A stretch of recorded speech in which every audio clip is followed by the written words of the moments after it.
Well, hello everyone. Hi, it's Barrymore. I had to turn off the volume of that because I don't know how this is going to work exactly with the tier list. Last time we did it, it was pretty good, but it also didn't like a lot of the animations going on in the background.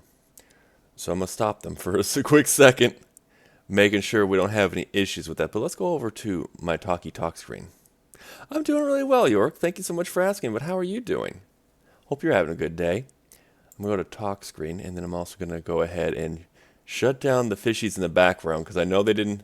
There we go.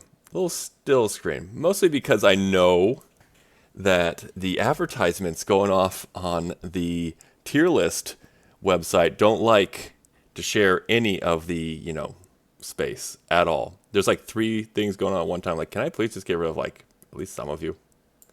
Like, at least some. Nice power level there. Look at that. 7,873 power level. Not bad. Not bad at all. You're like, wait until I get to over 9,000. Just you wait. But yeah, hello. Welcome. Welcome on in, everyone. This is going to be a bit of a different stream than normal. I've only done one of these type of streams before, like once. There we go. Okay. I think I'm getting it all done. Am I getting it all closed? Thank you. Cool. Anywho, we're going to be doing a tier list. IRL Farmer is going to be talking a little bit about some crops, about some farming, about some gardening, really. So, if you guys have been thinking about farming, or not farming, but I keep saying farming because it's what I do. But if you're thinking about some gardening, whether it be, big scale for yourselves or your family, or you're thinking like, I just want to do some crops, I might be able to help you a little bit. There's also some of you who are more seasoned. There's some that are a little bit less. Oh, got an advertisement break coming on in, but we also got ourselves a little head pad. Thank you, Yorick. I appreciate it. The head pads are good. The head pads are very good. So thank you. We're not going to start before the advertisement thing is done. Or we will start after the advertisement is done. I think that'll best, yeah. Let's see. I'm also going to be switching around the tier list a little bit because I'm like, Some of the things is like, oh, it's like S tier. I'm like, I'm not sure how you really do it. I think we'll kind of like, we'll make some like words to this tier list. Like on the very bottom it says never tried. That's an accurate thing because there's some crops here that I'm like, I don't know you. I don't know what you are. There's a fair amount in here. There's plenty I've heard of, but like I've never tried. I can't really honestly give you a good opinion on if it's a good crop to grow or not. So I'll go ahead and, like I said, I'll give my PSA and everything on this as soon as the ads come in. But make sure it's going to be a very cozy stream. It's going to be very much me here talking with a tier list kind of going off on the background. So definitely get yourself a cup of coffee or some water or some tea or something to kind of just relax with. This is definitely a sit back, relax. Let's talk a little bit about fruits and vegetables. I'm not sure how popular of a stream this will be, how pumping this is going to be. It's a lot of information, and it's a lot of like just talking about gardening. If this is something that people do want, I'll be happy to do more like these. I mean, this is fruit and vegetables, so I'm not going to say like, oh, my just chatting is down to just this and this alone. If this doesn't work, then we're never doing this again. But I'll definitely see if people want to talk more about fruits and vegetables in the future. I'll go make some tea. Hey, right on. There you go. Get some tea going. Get some delicious, delicious tea. That'd be good. I got myself some coffee right here, so I got something nice and warm too. So, yeah. We'll start up in a little bit, but right now we're waiting for the ad break. I will go ahead and just automatically, before we even start stream, I'll just start this, I'll just throw the ones I have never tried before, or I don't have any real opinion on, into the never tried. That way when we're getting there, you don't have to like worry about me really, oh, I haven't tried that. I'm just going to like throw them in here right now, so we're done with that. Things like bitter melon I haven't tried, but I know people have tried it. Bodock I have not really tried. I know about them. I know how they work, but like I can't good. I couldn't honestly give you true information. Hey Claire, how you doing? Thank you so much for the head pat. Thank you so much for coming on in. It's gonna be a little bit of a different stream today. Hey, we're back from ad break. All right, right on. So I'm just kind of real quickly throw away all of the, not throw away, but put into the never tried before section all the ones that I don't really have a lot of information for you. So me giving you like, oh yeah, this one I couldn't truly honestly tell you. So I'm just gonna kind of put them in there. That way we don't have to do that later. But yeah, hope you guys are having a good start to your day. I'm doing really well. Thank you very much. Appreciate it. Hey there, Yorick. I hope you're doing well too. Welcome on in. Yeah, I'm doing pretty good. It was a weird night's sleep tonight. It's weird. Like last night was absolutely amazing. This night was kind of not, but I'm okay. I'm okay. Hope you guys are having a good night's sleep too. Let's see. Barry, you're like Barrymore. I get Bernadette. Hello, welcome on in. Also, what'd you catch there? Was that your second? Right on, catching that medal. Right on, right on. Well, welcome in, Bernadette. Hope you're having a good day. Hope a lot of good friends are like all on right now, and they're doing the catching their power levels. And let's see, grab third for the fourth time today. Right on, strike me. Appreciate it. Cake 7%. Let's go. Strike, look at you. 7%. Hell yeah. I cannot wait until someone here gets another 1%. Because then I get to throw someone else on that board. Unless you get 1%, you're like, hey, cool, Barry, but don't put me on the board. Okay. It's not, if you don't want to. But if you do get it, I mean, hey. 56, not bad, not bad. The judges have been pretty weird lately. Like that. Don't listen to them, Claire. The judges are absolute ass at times. That was a happy accident right there. But yeah, sometimes they're off, and then sometimes it's the number generator game. But like, yeah. So right now I'm just kind of throwing in all the ones I haven't really done before, like seaweed. Yeah, I haven't grown that crop. I'm not gonna lie. I think I've gone through most of these. You're gonna look at this at first and you're like, damn, man, do you know how to do anything? It's like, there's some ones on here I don't think are as common. Okay, that's better. Okay. Does it have any squash? The tier lists are also pretty, I gotta say, they're pretty weak. Some of these tier lists are pretty weak. They're not like, was it, like this one doesn't have any like butternut squash or like any of that stuff, but like, none of them are complete. I went through like 20 or 30 of them in the process again doing this stream, and I'm like, none of you have like all the different common ones all together in one thing. I got 2% before, so I'm pretty close. You were very close to that one, Strike Me. You were so close to it. So it's only a matter of time. It is a matter of time. It is a matter of time before we hit that another 1%. So I'm looking forward to it. I want it. See, how are you doing? I'm doing really well. Again, like, the morning was a little, like, it was a weird sleep. Kind of rough. Yeah. But I'm doing okay. I'm now awake. It's like when I wake up initially, I'm like, what the hell? What? Huh? But I'm awake now. And I'm doing good. My body has recovered from yesterday's construction work. So I gotta do that at least one more time today. And then we'll have a deck that's completely built out on the farm. And I'll be ready to kind of like, okay, back to just farming. Yeah, no, that's rough. The frickin' judges, man. The frickin' judges. I don't know,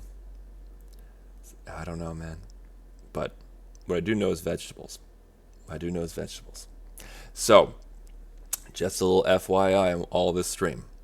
Or at least this first part. If we kind of blow through all these fast, then I'll kind of ask you guys, hey, okay, let's tier list something else. What do you guys want to do? Kind of like, hey, favorite music genre, or whatever that they have on this list. But right now, first things first, and that is this this vegetable tier list. So, for those who don't know, I am a farmer IRL. That is what I do. We have 5 acres. It is a micro farm. It's not one of those big ones. So we are very much about how can we grow the most amount of food as possible to feed people, but also making sure you're taking care of your land. Because if one thing I'm going to say now, and if you got like, okay, cool, thanks, Barrymore, I got to go now, bye.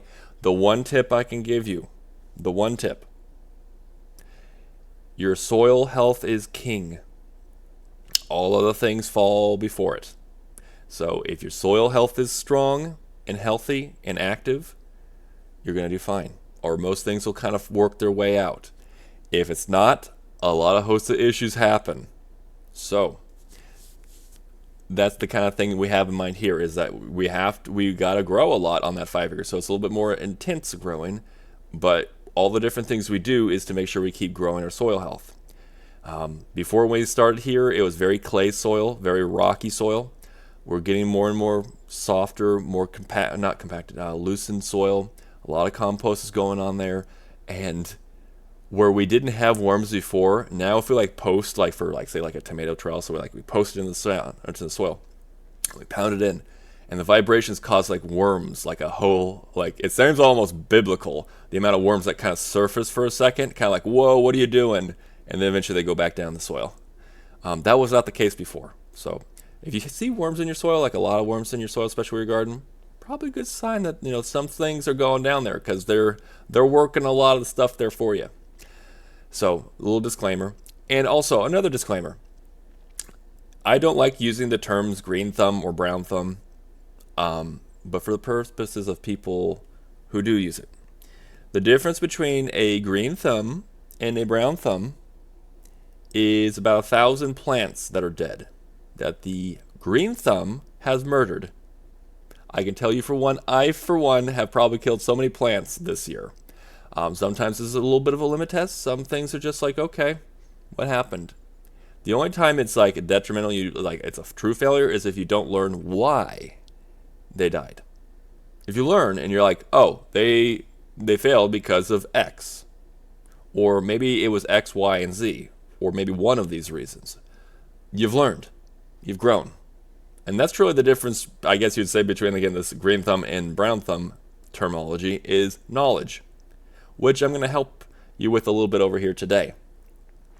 So if you're thinking, I would really love to grow a garden, or I like to get some food on the table that comes from, my own garden, cut some bills, I love to be able to, have better produce. We're going to help you kind of say, yeah, no, I could do this. I can do this, because you can. You really, truly can. That's the one thing us as humans are pretty good at, actually, is growing vegetables and fruits. Well, hello, good morning, Bean Collector. How are you doing? Good morning, good afternoon. I'm not sure all the different time zones and everything. There's morning, afternoon. We got actually a whole host of people all around the world here, so good afternoon to you too. Yes, this year I want to get in a little bit gardening, easy herbs and stuff. Hey, right on. Herbs are definitely an awesome crop too, especially if you're using them. If you're just growing them to sell, it really depends on your market. I can tell you, for example, here, herbs do not sell.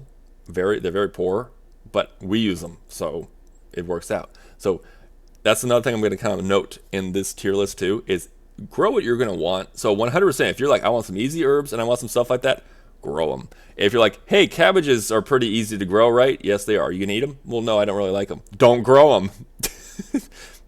Simply put, jack of all trades, master of none, but still better than a master of one. That's what they say. That's true. It's true. You're definitely gonna have a bit of a jack of all trades in this too. But if you're just starting off and you're hey, I really don't feel very comfortable, well, let's grow a couple maybe. Something that'll, again, you'll get a better quality tasting and better for you vegetable on your plate, and it will cut down your bills. If you want to, if you're dude, I got space, I got some time, I just need to know a little bit of motivation, let's go. Because truly, if you want to, you could have really amazing produce and cut your bills because you're going to be growing it yourself. And this, I'm kind of opening this up as an invitation. I kind of said it before, but I open this up as an invitation. The Discord exists. If at any point in time, even if it's not video game related, if it's not like, oh, this is common stuff related, oh, thank you so much for the cozy time. But if you are like, yo, dude, I know that video you had out there, but I'm having a little bit of difficulties with this broccoli right now. Do you have, can I ask you, can I show you some pictures and stuff? Yes, send it over Discord. Or ask me questions. Or ask me questions on stream sometime. I open invitation to you basically to pick my brain whenever you need it. So let's make sure, you know, if you get motivated by this stream and you're like, I want to grow a vegetable garden or whatever it might be, it extends beyond the stream. So let's get some food on the table for you. All right. Let's see. Start small and start go big. Exactly. There you go. You can start small and go bigger. Especially if, like, you know, if you're more seasoned, you can go a little bit more. If you're starting out, let's talk about it. But I'm also kind of grading them kind of like with ease in mind, as well as like what you get out of them. So there'll be a bit of like that. Okay. Yeah. That's why I'm interested in trying broccoli. I will eat a lot. Okay. Well, there you go. Well, if you got some space and everything, we're going to talk about broccoli. Broccoli is it on this? It better be on this tier list. I mean, yeah, I'm going to count that as that symbol as broccoli. They have a lot of like ones that's like broccoli raw, broccoli. It's like could have all three of these on a tier list, but you can't have some simple ones, huh? See, I went to town today and visited a local fruit market, and they had lychee. Oh, that's one I have not had much actual experience with. But 10 haven't had them in years. Oh, awesome! Hey, right on. Especially if it's like one that you're like, I want it, and then you can see it like it's in a market. Heck yeah, right on. Let's see, I'll eat almost anything. Okay, cool, right on. When the hell did you add that? Oh, this right here? Oh, recently. This is probably like about a week old. Yeah. Love broccoli also. Oh, there you go. Yeah, broccoli is a good crop. It's a good crop. It's definitely it depends on your market. Over here it was kind of but like it's a great crop, and it's a very we'll get into broccoli in a little bit. Broccoli is a definitely good one. Oh, delicious broccoli. Well, thank you so much. Wow, thank you so much for the bits there, Bean Collector. Thank you so much. I appreciate it. Thank you.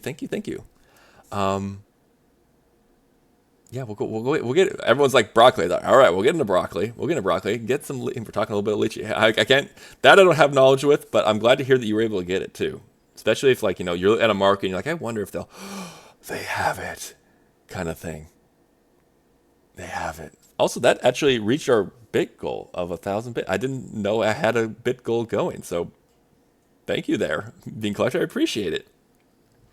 But yeah, that redeem I did that York did just got that not too long ago, maybe about a week. I'm going to be trying to add more redeems and stuff like that in the future. So yeah. So, without further ado, let's get into this tier list over here. Let's get over to this area. So, I'm going to probably see, let's go. It's a tier list. Okay. How's it look? Okay. We're going to go off to the side. If I click here, does it do? Let me get this part over here. We're also going to pause the frames in the background. Again, same deal. I'm not sure. The website is not going to be very happy with all the advertising. It sure does like to throw on there. Thank you, State Farm.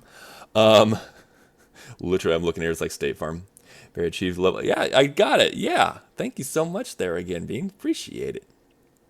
Got to that next level there. Right on. So we got that over there. Hold up a sec. It's like, what do you want me to capture? Not product Zomboid tier list. No. This one, please. There we go. Yeah, thank you, State Farm. Appreciate it. It's like in my capture card area, but like, there we go. That's better. Let me see. How far does it go up? You don't need to go any further than like that. Like that, I guess. Okay, it's the extensions up there. Okay. So, we're going to get into arson. Arson in the garden? I mean, That is a way of actually taking care of your weed problems, is to burn them. Not really, like, you could burn them, obviously, like a fire pit, but you could, like, use flaming, like, the people use, like, torches and stuff, to essentially kill the plant's membrane. Not burn it, not, like, actually set them on fire, but, like, it'll just, like, over the top of it, and it'll, like, yeah, it'll take care of it. Want to go a leche tree? I haven't had any experience with that, but, like, especially if it's in your grow zone, 100% go for it. Biggest thing to note also is, real quick, if you guys would like to, if you don't want to now, but do it later, go online, go to the Googles, go to the Gruggles, go to Googles, and type in your area and say grow zone. There's a lot more aspects to it, but like this will give you a general idea. Like it'll say like grow zone for your area is 4 or 5 or 8, 9, 10. It'll tell you. Based off of that, you'll know, okay, that means several things. Like certain crops will grow really well. Like if you're in like a grow zone of like 10, cherry trees, for example, are going to have a lot of difficulties growing there. You could actually grow a cherry tree, but it needs a certain amount of quote-unquote chill hours to actually produce cherries for you. So, like that would be an example. It's like, no, it wouldn't really fit. But something that's a little bit warmer would love it there. Alternatively, if like you're say like in a grow zone of say 5, then you know it's a little bit more. It's got more chill hours. It's a little more cold. You'll have luck with that. Same goes with probably like lychee trees or lychee trees. Lychee trees, yeah. If you know what they like, then they'll grow better, or they'll grow to your thing. So I'm not sure what grow zone they need, but once you know, like, hey, I'm in a grow zone of 9, for example. Oh, what do they like? What does this tree or this crop like? Oh, they grow well in zones 4 to 10. Well, if you're in a grow zone 9, congratulations. Yes, you can grow it there. It's in their grow zone. They like to grow in that zone, so you could do it. A little bit of know-how with trimming and trees and stuff. I could definitely help you guys with that kind of stuff too. But also why you're going to want to know about your grow zone is for your crops, because you're going to have different first and last frost days. Start off from earlier in the year, what we're about to experience more so than what we will in down the line. Your last frost date is a guess, so we always got to be careful. But it's basically year over year in your area. This is why you want your grow zone, and you also kind of want you can also ask for your first and last frost dates in your area. And you'll kind of be able to say, okay, when is like the frost going to hit? And when's the last days over year, when's it likely to stop hitting? So crops that don't like frost at all, they'll be safe to plant after that last frost. Alternatively, towards like towards your winter, your fall, winter, you have your first frost date. This is the date that, hey, you've gone through summer, you're in fall now, and hey, the winter chill is starting to come. Your first true frost is about to hit on this date. That's important because certain crops are not going to like it. They're not going to like the cold, so you want to know, like, hey, if I plant on this time, how long before it's going to be harvestable? How long before frost would kill it? So, kind of like little things for you to kind of know. Also, thank you so much for the hydrate. I'll take that hydrate. Thank you much. Okay, so well, I'll go try to sleep. So maybe if I can fall asleep, listen. Okay, awesome. Thank you so much. Hope you'll enjoy your lurk strike. Again, also this VOD will be up, and I do also post all my VODs to YouTube. So the fire redeem. We're talking about beans now. All the fibers. But I will. Thank you for the fart redeem. I will post this to YouTube as well. So whether you guys are like, yo, I want to check it out I want to check out your VOD just because I forgot what it was or what ones were in what tier. You can go ahead and go on to the VOD for Twitch, or you can go onto YouTube if it's beyond the point where like, okay, yeah, you had your 14 days affiliate, so 14 days it'll be up on this site, and then eventually it goes away. It'll be over on YouTube. So, I'm going to kind of go over real quick. Like, again, I don't have experience with any of these crops here. Again, like some of them are like, oh, okay, I've heard of it. There's like like I said, the mushrooms. I know about mushrooms. There's a guy down the way who actually does a mushroom farm. I don't have any true experience with it, so I couldn't really truly honestly tell you. So yeah. Hey Pesky, how you doing? Welcome on in. Good morning to you too. Hope you had a good night's sleep. Hope you're doing well. It's a different stream today. It's a different stream. We're talking about a vegetable garden and how we're going to get everyone starting to grow a lot of their own food, or hey, if they're maybe not growing all their food, but they want to kind of like augment a little bit. Today's the day. We're going to be talking about it. So I'm just kind of going over some of the stuff I don't know, I don't have much experience with. I've heard of all. I haven't really heard of this one. Chucha? I don't know that one. I've heard of all these ones here. I love how they're like seaweed. It's like, yes, seaweed. However, I've never had that as an experience, I must say. I don't have that experience. I also know about radicchio and stuff like that, but I haven't personally done it, so I'm not a good judge. Fennel head, for example, ferns, I don't have experience with. Actually, I think, Pesky, were you the one that was saying like you actually have experience with like foraging or or growing fennel head ferns? But yeah, I know like a lot of these. I couldn't give you an honest opinion on all these ones. This one's popcorn. It's probably going to be a lot like corn, except for the drying process is different. But if you're going for popcorn, I'm not the farmer that would probably give you the best information. But it's probably another corn. I'll kind of discuss it when we get to corn, which is down over there. As far as tier list, I don't really like how this is set up, but we'll go with it. We'll just run with it. A little experience with foraging ferns. Only grow experience I have is with cannabis. Okay, gotcha. Well, then pull up a chair, get yourself a coffee or water or whatever you got, and we're gonna talk different crops. So that's the tier list. We're gonna kind of slide up and down the tier list. So first ones on the list, artichoke. I already got. Heck yeah, I got mine too. I actually did a little bit of pre-work and I got myself some coffee. So yeah, coffee time. Well, hope you guys are all nice and cozy. Let's talk a little bit. So first things first, artichoke. Yeah, oh my God, he got his coffee? What? He actually did some pre-work? He's taking care of himself? What? Okay. Artichoke is one of those crops that I'm going to throw into B. And here's how I would say it. S is like, dude, why aren't you growing it? F is like, if you like it, dude, cool. But as a whole, I'm not recommending. And that's not to say that if I don't recommend it, you shouldn't do it. If like, yo, dude, I know it's a little bit more difficult. It might not provide as much. However, it is something I love. So if that's the case, you do whatever. Anything on this tier list, including even the ones that like I don't know much about, I couldn't give you much information. Anything on this tier list you like, go for it. If it's something I throw in D, but you're like, well, actually, I can grow that. I actually have had success growing that pretty well, and you like it, dude, please, go for it. Go for it. Artichoke is interesting. It's a long-lived, or was that a short-lived perennial, I believe, where you have the first plant that you plant, and it'll live for like several years. So it's not like one of those ones that you're going to like throw into the ground once and it goes away. Maybe in some colder climates, it might have trouble with overwintering, so you'll have to do some things to protect it. If your environment has things that's like, this cold, the winter's really cold, so you have to like dig it up and bring it in. Something to note. Kind of see how, again, this is go to your grow zones and see if like, hey, I really love asparagus. Let me try it out. But you're looking as like, okay, my winter might kill it. But if I pot it up and take it somewhere like on a deck or somewhere where it's going to get protection and it would be okay. Okay, yeah, I can do that still. Kind of like play to your environment.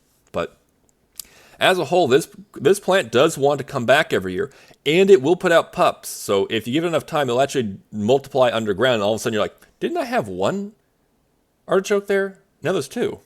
Hold up, and you can take that pup, plant it aside, and congratulations, now you have two plants, and so on and so on.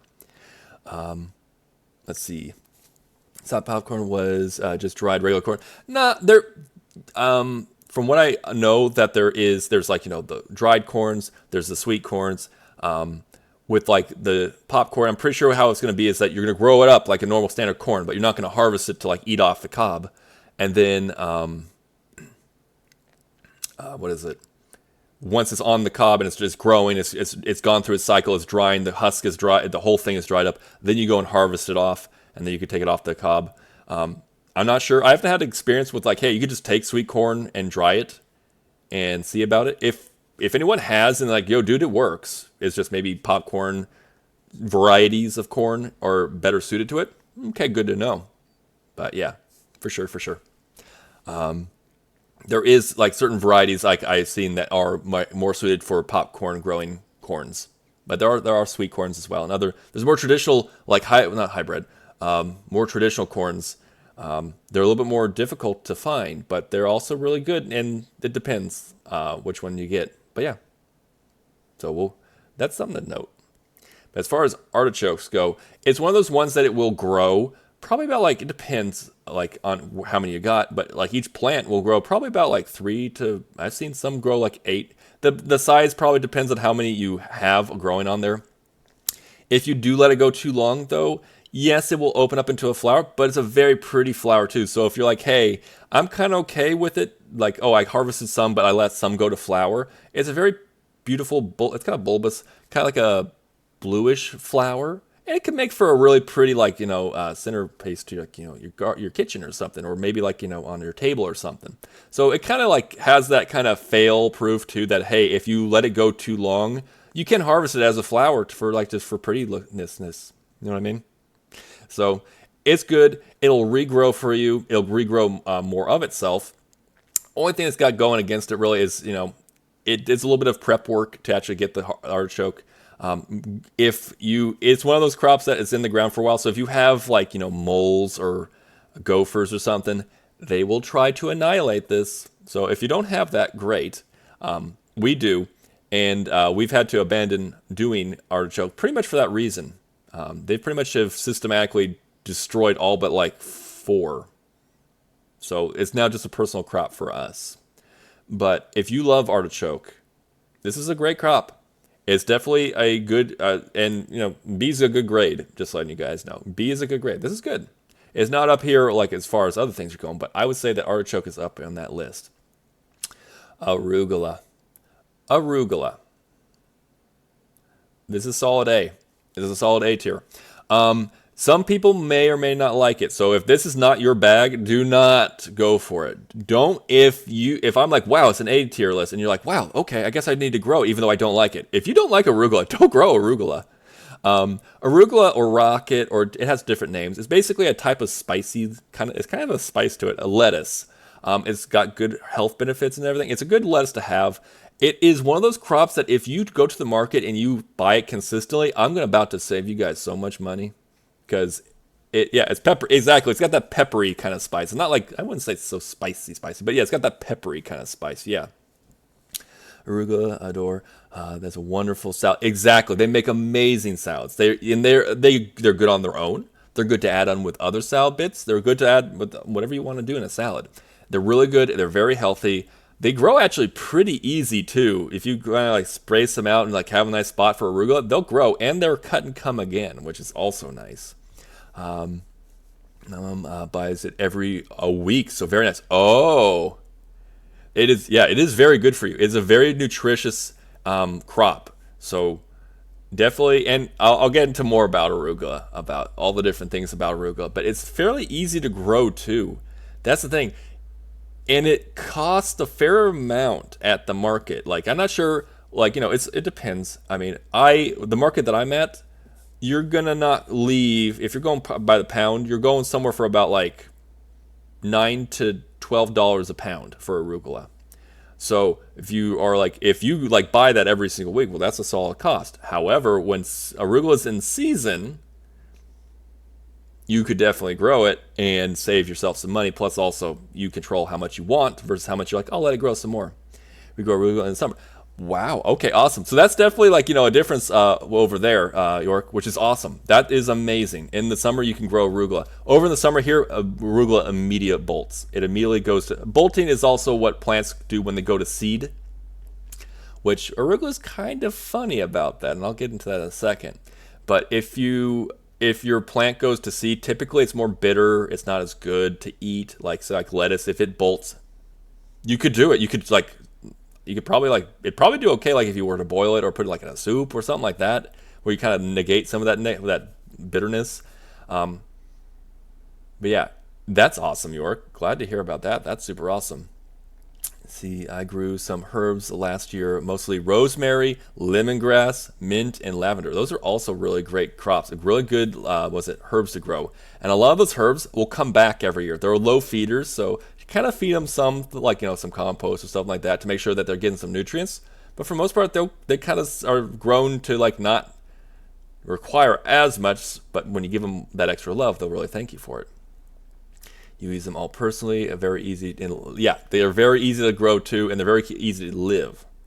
Never put mint in the ground. Oh, you found out. You found out. For all those who don't know, mint is extremely aggressive. Extremely aggressive. If you do put it in the ground, they will take over. Yep. They 100%, just as I said above here, they will 100% take over and just keep going. Now, if that's okay by your standards, or you're like, hey, I want to take over this particular area, okay, just realize you are signing up for it to do just that. So, kind of note that, kind of remember that when you're going forward, when you're planting like mint. A lot of other herbs, like again, like you're saying, the rosemary, the lemongrass, which lemon balm is also really good. It's in the mint family, and lavender. They kind of keep to them to where you're putting them. But mint wants to explore. It wants to explore. I've heard it keeps spiraling. That's the thing. I've heard that too. And I would like to, and maybe it does like certain spiders, but I will say I've seen spiders grow like their webs like literally in a mint patch. So I don't know. I hope that's the case, but I don't know. I don't know how true. From my experience, it's not accurate, but I do hear that that's a common thing. Like they do actually have like mint oil or mint, the smell they put off they don't like. But my evidence says against. But herbs are a great crop. I don't think herbs are actually on this list. I don't think. Let me see. It doesn't look like it. But herbs, if I was to put herbs somewhere, I would definitely, it's one that you have to know which ones you want, which ones you would use. But herbs are definitely S tier. They're definitely S tier because, again, a lot of them will come back every year. So they're easy. They don't need a whole lot to take care of them, but if you take care of them, they'll thank you for it. They typically cost you a lot at market, and you're just going to go out and grab it. A lot of them are also cut and come again. So I've mentioned that with arugula, and I'll mention it here with herbs, which would be S tier, and arugula. You cut them at a certain point, and you can cut them, and they will come again.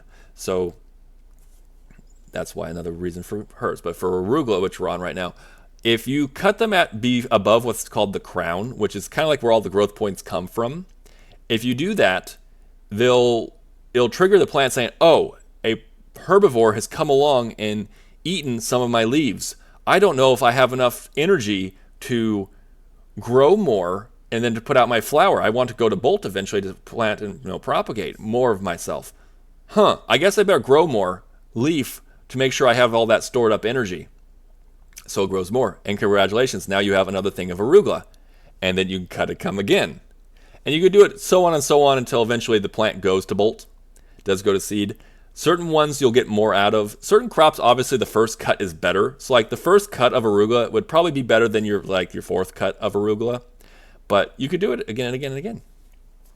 There are products you can't try or haven't tried. There are so many delicious things amongst it. I am still exploring. So like again, like all these ones here, you might look and like, dude, you don't know about chicory? You don't know that one? Or bodock? I don't. But if you do have knowledge about it and you do like it, you should use it. Yes, that's vegetable tier list. Let's go. Hey V, how you doing? Welcome on in. Hope you're having a good day. Yes, we're doing a little bit of a tier list here. I'm trying to get like all the information out here. If you guys are interested in a 2025 garden, these are my tier lists for crops that are really amazing and why they are, and getting it out there so you might be like, you know what? Yeah, hell yeah, I could do a garden. And also, this is kind of an open invitation of like, hey, I'm starting this off. But if you're like, I'm motivated, let's go. And you're like, I'm going to grow this arugula because I do love arugula. But then you need a little bit of help during the year. I'm on Discord. I'm on a lot of people's chats. I'm on my chat. So this is kind of an invitation to say like, hey, if you in the future are like, hey, I have a question, Barrymore. I hope you don't mind. I don't mind. Please ask. I want you guys to be successful, especially in your gardening endeavors this year. I want you to be like at the end of the year, like, holy cow, I had no idea how amazing this could be. Oh my gosh, I'm doing this every year, kind of thing. You know what I mean? See, I know someone who has an indoor arrow garden. Those are interesting. With basil, those plants is literally are tree trunks at this point. They're very interesting growing. Definitely look into all the different things about it. I know that they're unfortunately very costly, but if that's something, especially like if you have a cold climate where winter gardening is virtually impossible, might be something to look into, especially if you have grow lights and stuff. So definitely something to look into. Definitely something to look into. Heck, I'm waiting. So excited. Wait, I'm so excited for this. Okay, awesome. I'm so happy to hear that. My reading, especially at 4 in the morning or 5 in the morning now. Did I miss? Not so much. Right now, I put was it asparagus? Artichoke into B and arugula into A. Mostly because of how easy it is to grow. It's a very costly crop if you go to the market, so you're saving a bit of money. They do cut and come again, so you can get multiple harvests off essentially each plant, and yeah, it's super good for you. Shall not. Just absolutely shall not pass this point right here because we're about to tell you even more great things. Where do I buy lychee saplings? Asking for a friend. The best thing to do is, again, want to make sure you check your grow zone. So if, again, I don't know what a, lychee trees grow zones are, but if like you check your grow zone and it's like, hey, I'm a grow zone 7, and you go and check it out, and it's like, lychee trees like to grow in grow zones of 4 to 10. Well, you're in a 7, so you fit in that field. They really like to grow where you live. Excellent. And then from there, you can kind of say like, okay, is that my local gross or my local nursery? If the answer is yes, you're good. If the answer is no, you got to now kind of do a little bit of questioning of like, okay, is it going to do okay here? If the answer still is yes, then great. If it's like no, it's kind of like a very out there kind of crop, then you got to kind of play a little bit and see. You also want to make sure, if that's the case, you might want to go ask like the local agriculturist just to make sure it's like, hey, I'm not bringing in something invasive that's going to destroy our area, right? For the most part, no. But it's a good thing to kind of know. With trees, you're pretty much good, but you gotta ask. You want to ask just to make sure. Should not pass. That's great advice. See, I think I'm in grow zone 6, my part of the UK. Alexander, what is it? Alexis is unreliable. Okay, and that does. I'm thinking about like grow zones and stuff that would check out from what I kind of know off the bat. So the next thing to know is like if you were to do a Google search, is finding out like you would say like lychee trees grow zone requirements. If you type that in, it's like, oh, again, it says like, if it says like 4 to 10, well, you fall within, so it works. If it says 8 to 10, then you're on the colder side and they probably don't like it. And you're going to have a lot of trouble of actually keeping it there unless you do something like, some like greenhouse type things like that. But trees are amazing. I would like to do a whole other thing on trees too. Maybe I'll do, if I have more time at the end of the whole stream and it's like, hey, we've done all this, but we're going to go, I'll just talk a little bit about trees, about great trees and how to great trees and how to grow them. But yeah, right now, that's what we're saying. Again, arugula is a solid, or rocket, or however way you want to call it, is a solid thing. It's a little bit, like we said, peppery. It's a great crop. It'll cut and come again. I can't say enough. It's borderline S tier. If at the end of all, I'm kind of looking at it, I might just be like, yeah, I'm going to slip you in there. But right now, we're going to hold here. Is anyone here a millionaire who can fund a greenhouse? I know, right? Greenhouses are not cheap. There's a difference between a greenhouse and a hoop house. Greenhouses are more climate control. Hoop houses are going to oh, well, you put this thing up and it's going to cover up, with plastic or whatever, and it's going to keep all the heat in. It does keep the heat in. However, throughout the night, equilibrium will happen, and hey, it's 32 degrees outside. It's going to be 32 degrees inside too. It's just the frost is not going to get on there. So yeah, we love rocket, absolutely. We love rocket. Rocket's great. Rocket, arugula, which way you call it. I know it's one of those crops that has different names, but arugula is amazing, and I would definitely recommend it. Again, for everyone who's kind of new in here, here's crops that I don't have any personal experience with, so I couldn't really tell you reliably give you good information on. But if you see any of these crops, you're like, oh, celeriac? Oh, I've grown celeriac before. It's amazing. I love it. Well, hey, that's enough. If that, to me at least, sounds like a crop that you definitely should grow then. See the microplastic. Yeah, you gotta be careful too, depending on what kind of grade and everything. If like, oh, here's some plastic that works. It's like, careful. You don't want that to break down, get into your food, do you? Grow all the broccoli. Broccoli seems to be a definite, a plant that people love. And it's a good one. It's very healthy. And I'll get to that. It's not the next one. I got a couple more to go, so I'll start going through them. But I'll definitely say broccoli's going to be high up on there. Asparagus. I want to give it more. I'm putting it in C. Asparagus, and I'll tell you why. It is a good crop. It tastes great. Asparagus from your garden is a lot better than what you're going to get at the store. I love broccoli. Well, good, because we're getting into there. And broccoli is one of those crops that I would recommend. It's an interesting crop, like needs-wise, but I'll tell you when we get there. C tier for asparagus. The reason why is that truly to get it to grow, you're going to talk about like 2 to 3 years of it cultivating.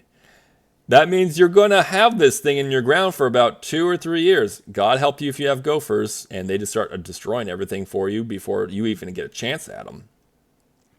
I love roasting. They are amazing. They are. That's the thing, is you can plant them and you can kind of they'll grow up the first year and you can pick them. It kind of doesn't help their growth rate, but you could. And then they're going to come back like the next year and kind of the same deal, but you kind of want to take care of them. And then the following year, you can really start really truly cultivating and really enjoying them. They will, I believe, from what I've seen, I haven't gotten to actually witness it, but from what I've heard, they will kind of like grow out with themselves. So if you got one asparagus, eventually they'll root out more. So that one asparagus becomes 2, becomes 4, becomes more. So it will do that. However, it's going to take you a little bit of time. So this is not a, hey, asparagus, I'm putting it in my 2025 garden. I'm going to enjoy it in 2025. You're probably going to enjoy it truly starting in 2027. Just saying. I'm sorry if that's like, oh, shoot, dude, I was really looking forward to asparagus. The alternative, they're not very expensive of for at least what I've seen, for their crowns that you can put in the ground. So if you're like, hey, I don't have a gopher problem, or I have like a raised bed situation where I can grow them pretty reliably, you could do that. They're not hard to grow. They just take a bit of time. The reason why they're really here is that it's a time thing. As far as their tastes and what you'll get out of them, they're more along the lines of S tier, especially because they last a long time. And again, they're one of those crops that hey, I grew like 10 of them and then they multiplied out. Congratulations. You really truly don't need to buy them again. So if you're I'm in it for the long haul, I can truly I'm not going to get frustrated or anything like that. Well, then shoot, man, go for it. I mean, you'll get these things and they'll keep coming back every single year. That's kind of the nice part about them, is that you don't have to plant them again.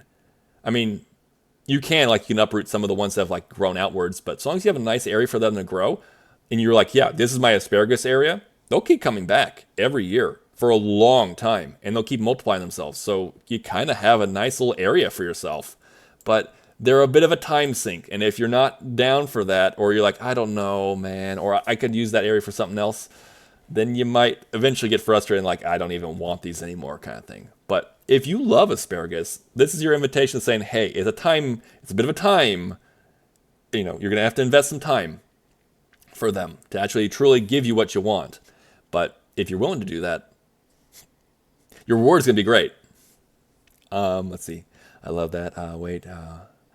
I am Grow Zone 9. Okay, so you're a little bit more warmer. A little bit warmer side. So that's good. There's a lot of crops that might, again, so you probably have I'm assuming, let me ask, but I'm assuming that you have a warmer summer. You have probably a mild winter is my guess, right? Because it's all different though. My grow zone is actually, was it 8B? But it's different from 8B in this state versus 8B in another state. Because The grow zones, like Arizona, are going to be different from like, hey, grow zone 8. Well, there's like some of that though over in like, like the East Coast, right? Yeah, it's a different climate though, dude. So there's a little bit of like, a little bit of change up a little bit, but yeah. Let's see. In 3 years you'll eat and veg. It's true. So if you're totally down for that, then again, asparagus is great. Yeah, this winter in the UK is rough. Okay, so you got a little bit more icier. Okay, more ice. Like our grow zone of 8B. So maybe you're a little bit, okay, I got you. Again, you want to kind of look at it. We're 8B, so our winters typically don't really fall below 30. The 20s happen, but not very often. But like for the most part, we're around 30. So that we kind of can play with that a little bit. But if it's like, no, you fall into like the teens or below, then you kind of have to start talking to like, okay, do I use protection? Do you use like, protection for your gardens, crops and stuff? Or is like, hold up, unfortunately, you're going to have to plant most of your stuff in the summers and fall so that you can harvest them and enjoy them like with like, proper food storage and stuff like that. Nevada's USA though. Okay, I gotcha. Yeah. So yes, asparagus, C tier. But if you're willing to take the time for it, it's S tier because it keeps coming back. It comes back. What else do you want from a crop that's like, hey, I'll give you a really delicious crop that'll come back and multiply itself, and I'll come back every single year for you. So if you want to do that, it's an S tier then. For ease of operations and for what I'm kind of doing for this particular list, I'm gonna put it in the C. But I'm kind of giving you that extra note. I'm giving you that note. It's kind of here, depending on if you're willing to do it. Infinite asparagus. Yeah, that's right. Exactly. It's pretty much it. That's pretty much it. It just keeps coming. I'm not sure why this is even on this particular list. Avocado. It's not. Is it a vegetable? I don't think it is. Again, avocados are really good and they're very expensive. I'll put it. It's between these two. For right now, I'll put it high B. Avocados are great. Your grow zone is going to dictate whether or not you're growing this or not. For example, where I live, I can't grow this. I can't grow it. I'm too cold during the winter. Too cold. The winter will pretty much annihilate it. So if you grow into the grow zone that's like avocados are like, or it depends also your species. Like a Haas might have a different type of cold requirements versus another type of avocado. So if you're like, hey, my grow zone is actually good enough, like it shows here that my Haas avocado or whatever type you have will grow in my grow zone. It matches up. Excellent. That was a thumbs up, by the way. Yes, good. You can grow it. You can grow that tree. And they'll get tall, and they'll make you crops that will not only are expensive, but are very good for you. So if you like avocado, and it's a tree, it's not a ground crop. I'm not quite sure what they're doing here, but it's a good crop. I'd say go for it. If you like it, then again, it's right in between here. It's like on the teetering between A. Anything above this line is one that I'd say like, yeah. Anything over here is like a really like, if you want it, go for it. This again is a very much a if you guys want it because you know them. Let's see. Do they grow on trees? Yes, they're definitely a tree crop. They're technically a fruit. That's what I thought of. Like, hold up a second, it's a fruit tree, isn't it? I'm not quite sure why it's on this list. I was like, okay. But yes, the random fruit tree that we have on our list here goes in between A and B, and it's a great one. If you can grow it in your grow zone and if you like avocados, if you spend money on avocados regularly and you can grow it, I mean, shoot. I'll say also that the best avocados I've ever had was always from a neighbor's tree. Has always been, because I never had one when I lived elsewhere in the warmer climate. Warmer than I currently have. But they're always the best tasting. So yeah. Do they have seeds? Oh wait.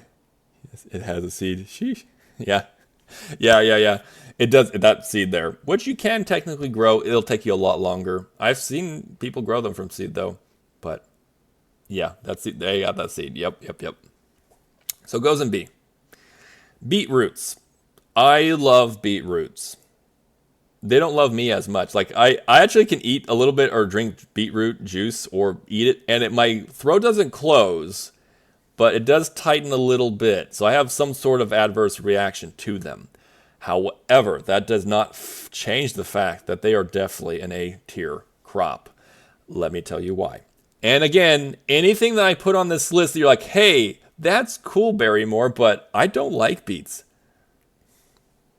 That was some timing. That was some timing. Good job there on that. Good job on that one. For dramatic effect. Don't grow it. If this is a crop that I know, right? That was perfect time. I zoomed right in on the fart. But I'm sorry, guys. It's all the beans? The beans? Or is it you guys? Who farted? Who farted? Hey, Paige, how you doing? Welcome on in. Welcome on in. Oh my God, there's just so much. There's so much, everyone in here. What's funny is that it's like you could just fill it up, and I won't turn it off.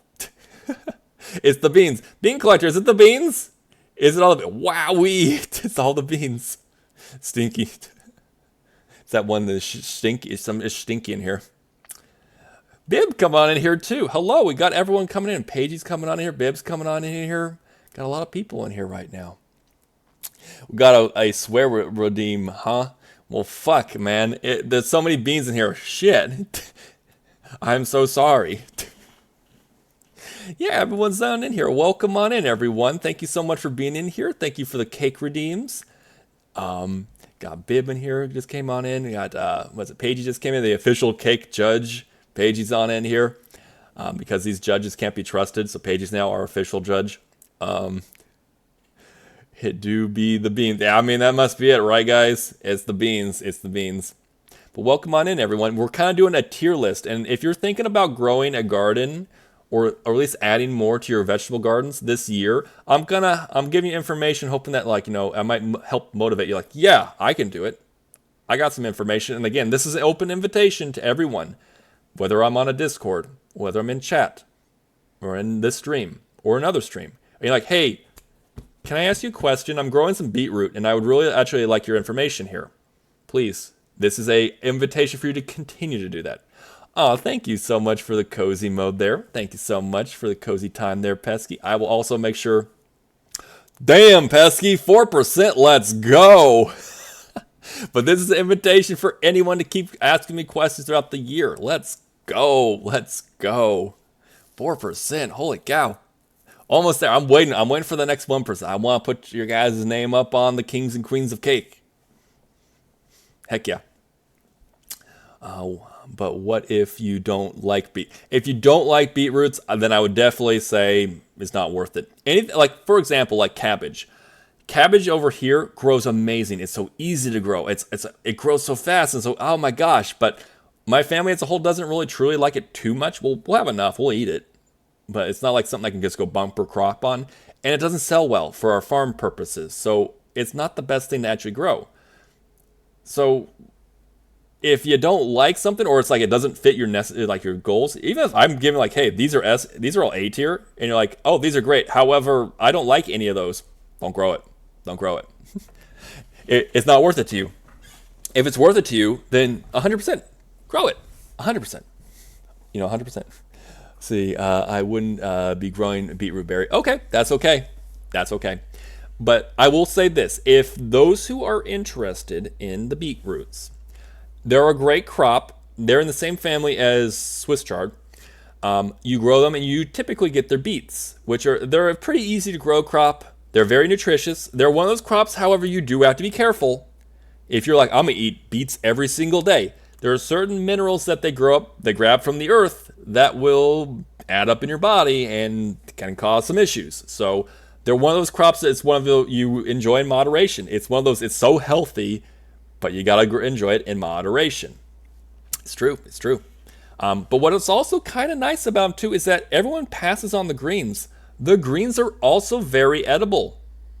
For example, I'll say this too. Like my dad, he's also on the farm. It's all of our farm here.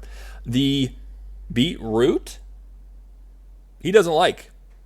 the beet greens are his favorite type of winter type of green.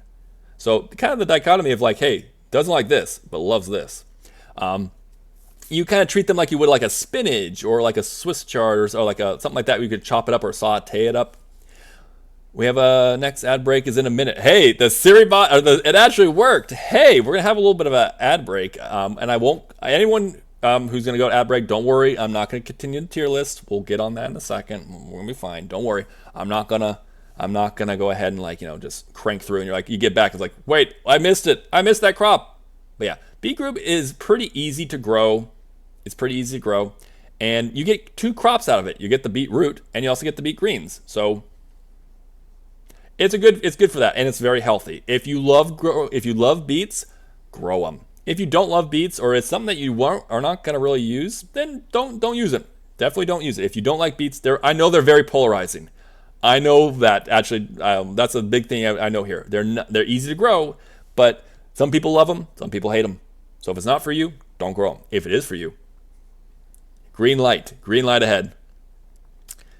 This one's a big one, and I know people are going to want it. They have been asking for it. So I know the ad break's about to happen. Let's see if I get a teaser in. Cool. S tier. Don't worry, we're going to stop. We're not going to go on it without you guys. And everyone who's about to go on ad break, it's going to happen like any second now. I'm not going to go ahead and talk too much about it, but it is 100% an S tier crop for so many reasons. There's so many reasons to it. It's your cliffhanger. Here's your cliffhanger. Come on out. So right now, I know it's about to happen again. Unless that's been the longest minute, I gotta say. SiriBot's like, it's gonna happen in a minute. This is the longest minute ever, which I'm cool with.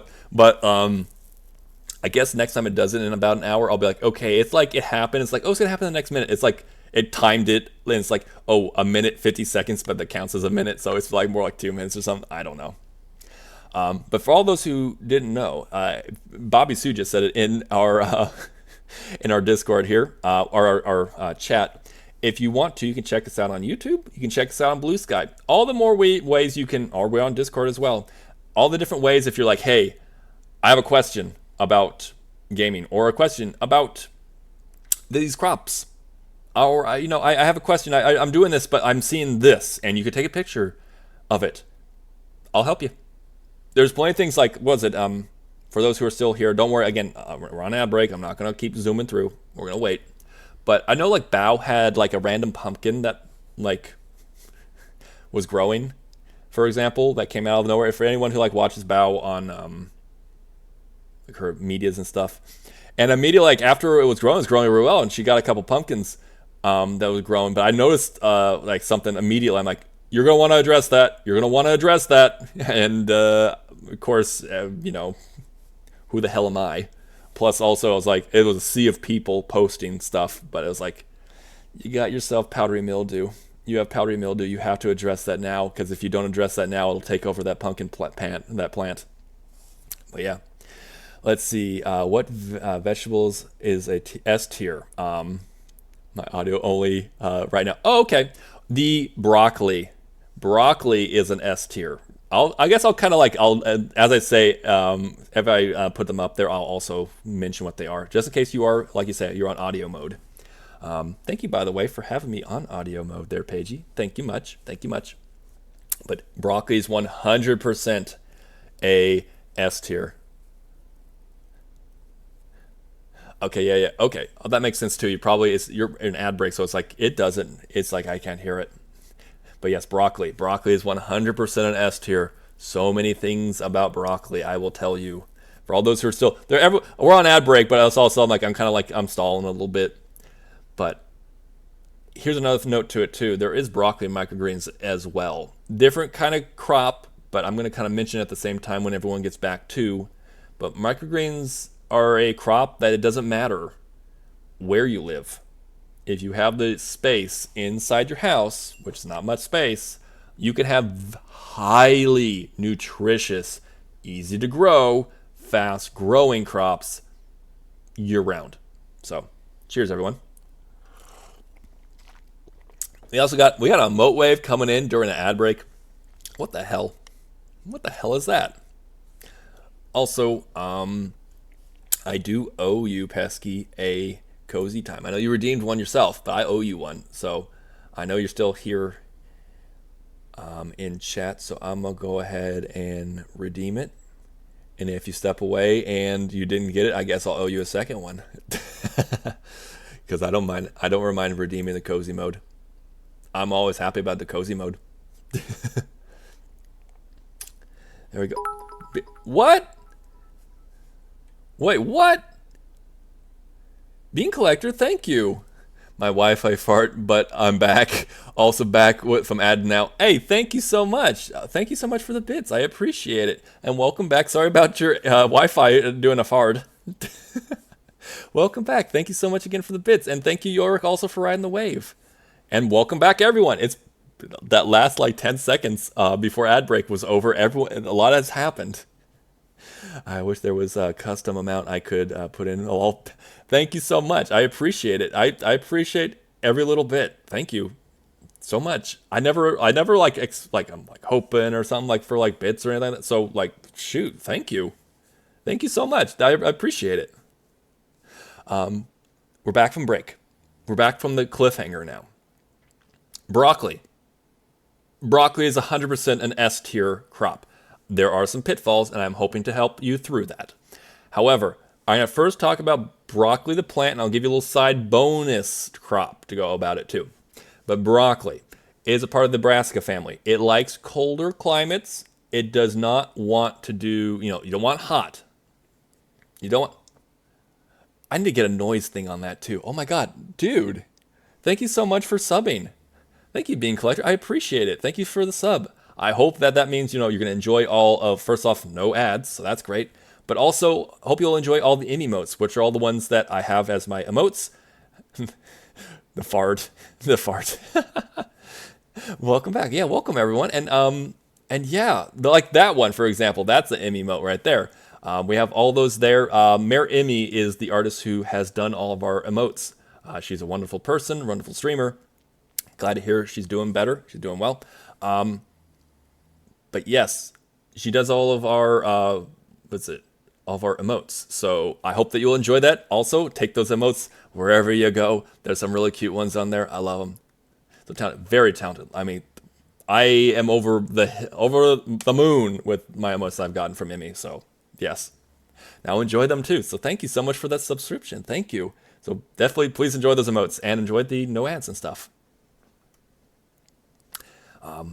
As far as the broccoli, though, it is a brassica. It's colder weather. It doesn't like cold. You want this thing to grow prior to it being really cold, so you kind of get like a winter harvest maybe. It really depends on your grow zone, but for the most part, they like colder weather. They don't like heat.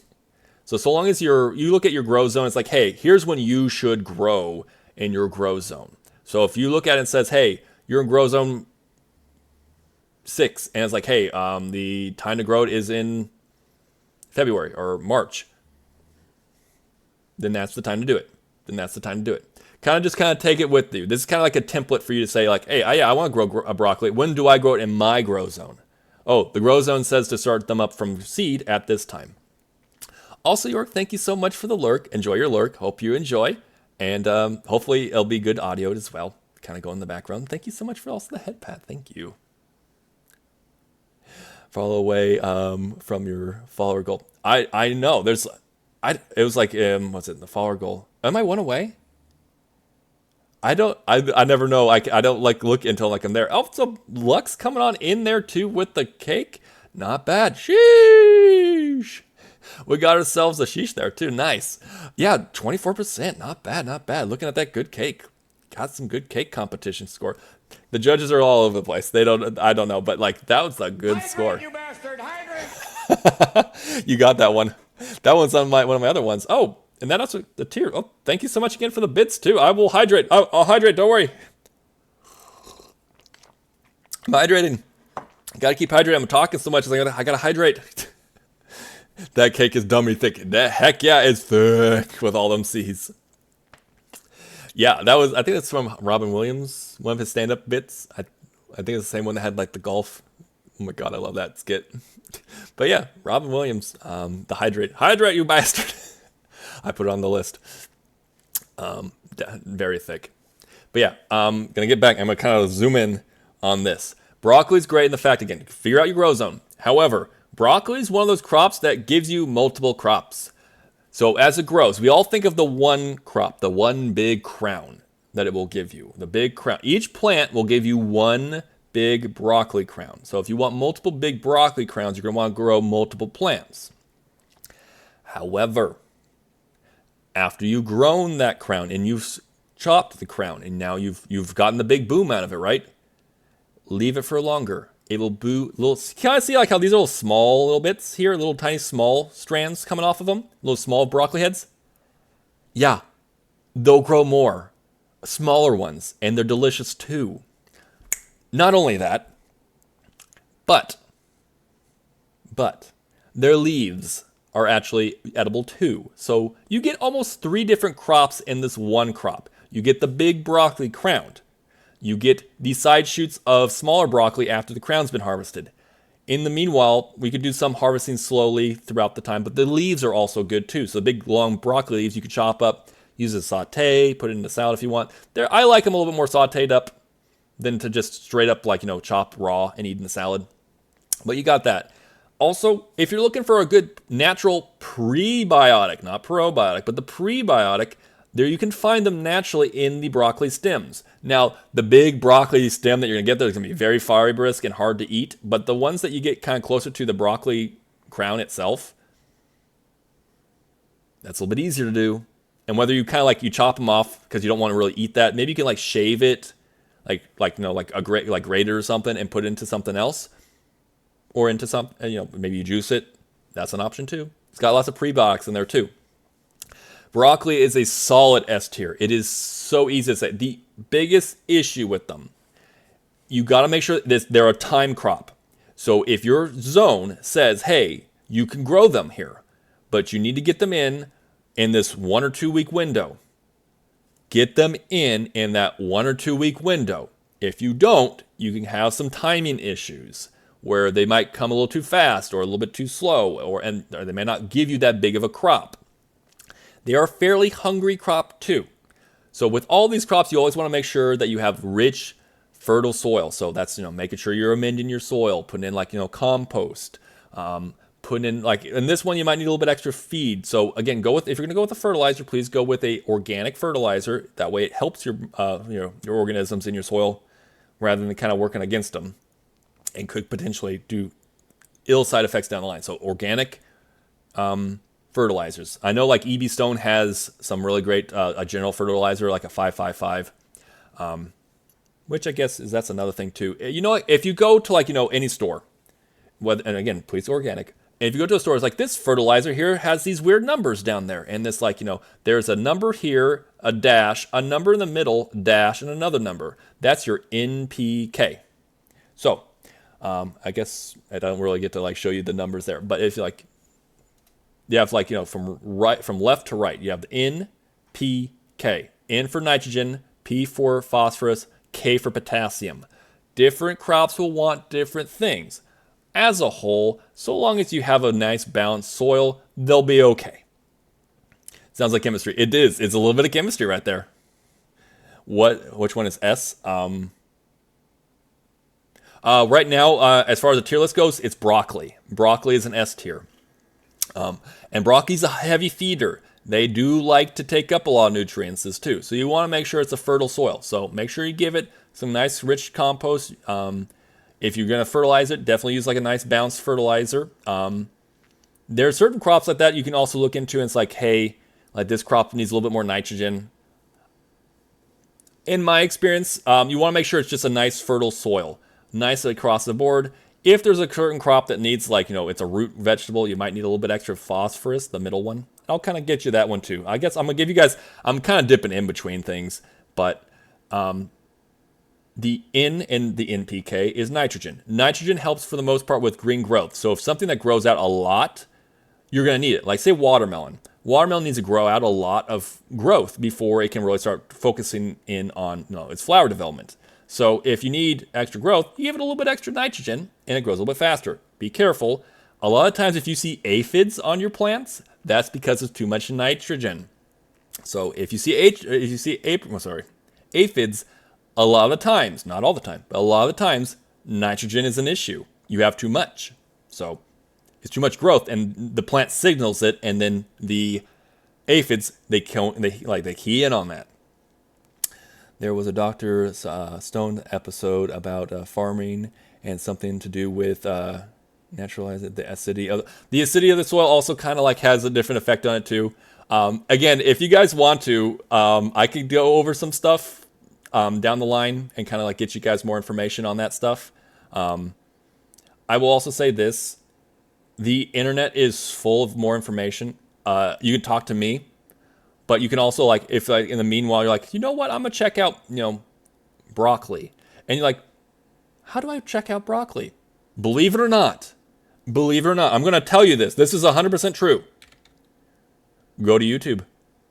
I'm not even kidding. YouTube is a wonderful source. There are so many master gardeners or master farmers and different people who've been doing it for years who are on YouTube, and there's been over in the UK, and he's been doing it for 30 years. He's actually, if you go to like Masterclass, the website Masterclass, he's got a gardening masterclass for you to take. He's one of the people up there. There's Luke, the MI gardener, who lives in Michigan, and he likes to talk. Which, if you like people who like to talk, he's got a lot of information, and he's very knowledgeable. There's Aaron over in San Diego, I think he's the epic gardener. You got Farmer Scott over in Colorado, and they all have their different experiences, and they can all give you a plethora of information. So I'll help you in any way I can. But if you're like, I'm gonna do a little bit extra research, please do. And the internet, especially YouTube, is full of a lot of information that you might want. So, and like acidity in soil, you gotta make sure that say for example blueberries. Blueberries love acidic soil more so than any than broccoli and stuff like that. So they'll grow better if you have more acidic soil. So you kind of note what you need. For the most part, most crops kind of like it slightly acidic. I mean, they're it's still base. It's like six on there to 7. They're not. There's some will go a little bit lower than that, but for the most part, they're pretty much they're pretty neutral. Very few like it alkaline, which is above 7, 8, 9, 10. They don't like that typically. There's some that might, but not a lot. But yes. Broccoli, 100% S tier. Broccoli microgreens are also S tier, and that's my next, kind of the bonus crop. So basic, yeah, they basic. They love it. They love it basic. They basic. It's true. They love it base. It's the same. Yeah. But microgreens are my bonus crop that's not on this list here. Is 100% S tier as well. Not only are they fast, not only are they easy, not only can you grow them year-round, you can do it in your house. There are certain ones that will grow easier, and I'll tell you my top 3 for them. They based. Damn right they based. And them glasses right there. Microgreens, the ones I would recommend, especially as a start, 100% as a start, your base, I haven't done microgreens at all, is alfalfa. They're nutritious, they're easy, they're your basic microgreens. If you want to expand out a little bit more, I would recommend broccoli microgreens as well as radish microgreens. They add a little bit more peppery taste and stuff. They're very nutritious, they're very good for you. Again, all these also you'll have from start to finish a week. Maybe 9 days at max, depending if you want to go a little bit longer, but not long. If you put them in and did the process to do microgreens and you started right now, by this time next week, you'll have already said, yeah, these are great. It's like that. And it's in your house. So even if it's blowing negative degrees outside right now, okay. Yeah. Alphas grow crazy fast. They really do. They really do, Pesky. It's you've done them. You do them. So if you're looking for that, and there are certain crops, there are certain microgreens, like say sunflower seeds. You're going to need a grow tray for them. You're going to need to do the whole setup. That's why I'm kind of giving you my top 3. And if you really love them afterwards, you can start looking into pea shoots and mung bean and what was it? Sunflower sprouts and all that stuff, which are great too, but they require trays and stuff. The one I'm talking to you right now, the alfalfas, the broccoli, and the radish, you could do technically in a mason jar setup. Look online how to do microgreens in mason jars. The biggest thing you got to remember about that, because it's no soil, so that's nice, is you got to make sure you drain it all out. This is your disclaimer right now. If you're going to do microgreens, especially in the mason jar method, get all the liquid out, no excessive liquid to kind of be there, because otherwise, if the liquid sits with the microgreen, it could potentially rot, potentially mold. That's not good for your health, so you do that. However, I gotta say, in the 4 years now I've been doing microgreens consistently, weekly for a farm, and like my brother's kind of taken over that altogether for me, so I'm not doing it. But from what I've done, I've never once had an issue with mold doing it. All you gotta do is just, you shake, you carefully, don't give the little seedlings a concussion. But as long as you kind of like shake out the water out of it, straight through a strainer, you're gonna be fine. You're gonna have delicious, highly nutritious, fast-going microgreens. And microgreens are typically fairly expensive at like the store or a market. You're gonna pay pennies on the dollar. Like if you go like Johnny Seed or whatever, and you're paying like say for a 5-pound bag, and it's gonna cost you like $55. Like, well, shoot, dude, that's gonna take care of your needs for like months, and you're gonna pay $55. Whereas if you had done that, like if you actually purchased it at in store, you're talking like hundreds of dollars in comparison. So if you like microgreens, or you want to do more microgreens, and you want to see how easy it is, you can start off with a smaller amount. But once you've like, yeah, no, I got this. I love arugula, or say alfalfa. I love alfalfa. And yeah, I want to save money. I'm going to totally be doing this. This is just a part of my diet now. Microgreens are 100% S tier. Like every little bit about it. It's like, I'd say they probably bump out for like top above broccoli. But when we're talking about like what you're putting in the ground, broccoli obviously takes it because they're actually in the soil. Onions, and there's like, I see a couple onions. I'm going to kind of put them all at the same time. Onions are I'm going to put you, stop that. There. I'm going to put it there. I'm going to also get the red onions, and I'm going to also throw them in there at the same time. I feel as though not as many people like the red above like the brown or yellow, white onions. Onions are a part of the allium family. The allium family. Da-da-da-da. Da-da-da-da. So I'm sorry for that, but I had to. Alliums are extremely easy to grow. These are probably the most difficult of them, is to do the bulb ones, but they're not that hard. Give them fertile soil, give them time in the right growth space, they're going to grow. And truly, you can't really truly fail them. If you want them to grow bigger, you got to make sure, there's plenty of farmers that'll teach you. One great farmer you could check out, or one great person on YouTube is Hollis and Nancy. Hollis down in Florida. That freaking reverb. I mean, hey. Back, had a full, welcome back. Also that fart at the very end. But yeah, as far as onions go, Hollis and Nancy over in Florida, they'll teach you all the things you need to know about growing onions. That was perfect. It really was. He's really good. The bean collector is really good at getting those timing in just right. You guys are doing so good on the timing today. But there's no fail to them, truly. They have layers. That's right. Onions have layers. They do. Like ogres, right? I have mastered the art of comedic time. You truly have, dude. You really have. Which is awesome. But yeah, it's kind of one of those crops that you'll plant. And once they've actually started to grow to a certain size, you can technically harvest them whenever you want. It's one of those crops that it's when you want it to grow. Now, if you want it to actually become a bulb like this, then you harvest it when it's gotten a little bit bigger. What you'll note is that you have the the onion that'll be sticking in the ground, right? It's like sticking in the ground, and then it's going to have like this stem that goes up, the green stem that goes up. As soon as it crimps over, it's grown nice and strong, and then the stem itself flops over, That is your signal from the onion saying, I am done growing. There is nothing more to me. The onion is literally going to tell you when to harvest it at the very latest. It's like, hey, if I wanted to pull out this onion prior, it hasn't crimped over yet, but I want to eat this onion now, go for it.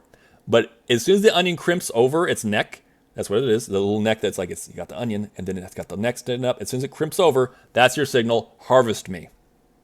What you'll do then is you can take it to a drying rack, and basically you kind of want to leave it out where it'll kind of like, it'll dry, not in the sun, indirect sun, like no sun at all if you can, kind of like shade, but warm, kind of like, you know. What it's going to do is it's going to dry out the leaves, and then you're going to go ahead and chop it, or chop most of the leaf off, kind of touch it to kind of see, hey, has it fully dried out?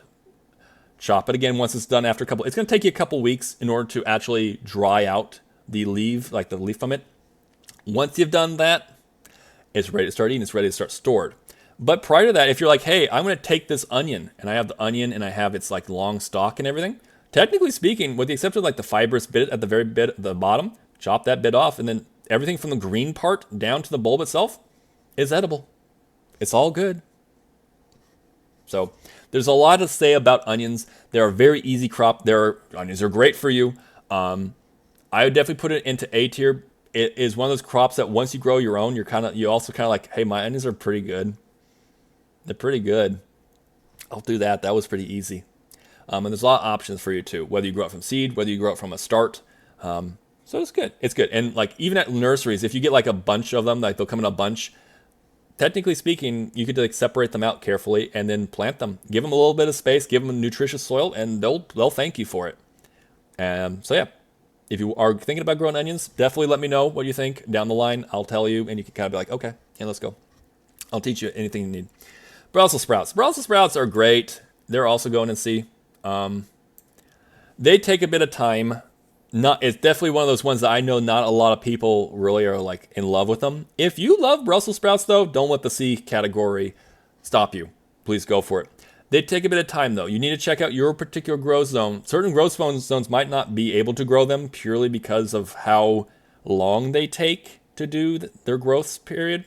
They're part of the brassica family, so they're also in the same family, say like as the what's it called? As the why is it blanking? The broccoli and the cauliflower and the kale and all them are on the same family. I take it you love Brussels sprouts. Okay, good. I'm actually in the same boat. I do love Brussels sprouts. I enjoy them very much, especially if you roast them. Salt, pepper, olive oil. That's all you need, and you'll love them. I think that like a whole bunch of people who don't like Brussels sprouts got it like from their parents. That was like they like took it and they boiled them and like here you go. It's like yeah, that's kind of nasty. Anything that gets just straight up boiled is kind of like. But like there's so much you can do with Brussels sprouts. They're so good. I love steaming them. Okay, there you go. They're also great steamed. The idea of boiling them. I'm not sure why that became a big thing. Is just to boil them. I don't know why. There's so many things you can do with Brussels sprouts. They are so good. If you kind of like anyone who's listening right now and it's like I don't know, I don't really like Brussels sprouts. Try them out by taking them, chopping them in half. You could steam them. You could do a little bit of like again, the way I like to do is I like just roast them for a little bit of time so they can like get a little bit of that like char, like that roasty bit. Olive oil, salt, pepper. Try them out. They might change your mind on actually how you feel about them.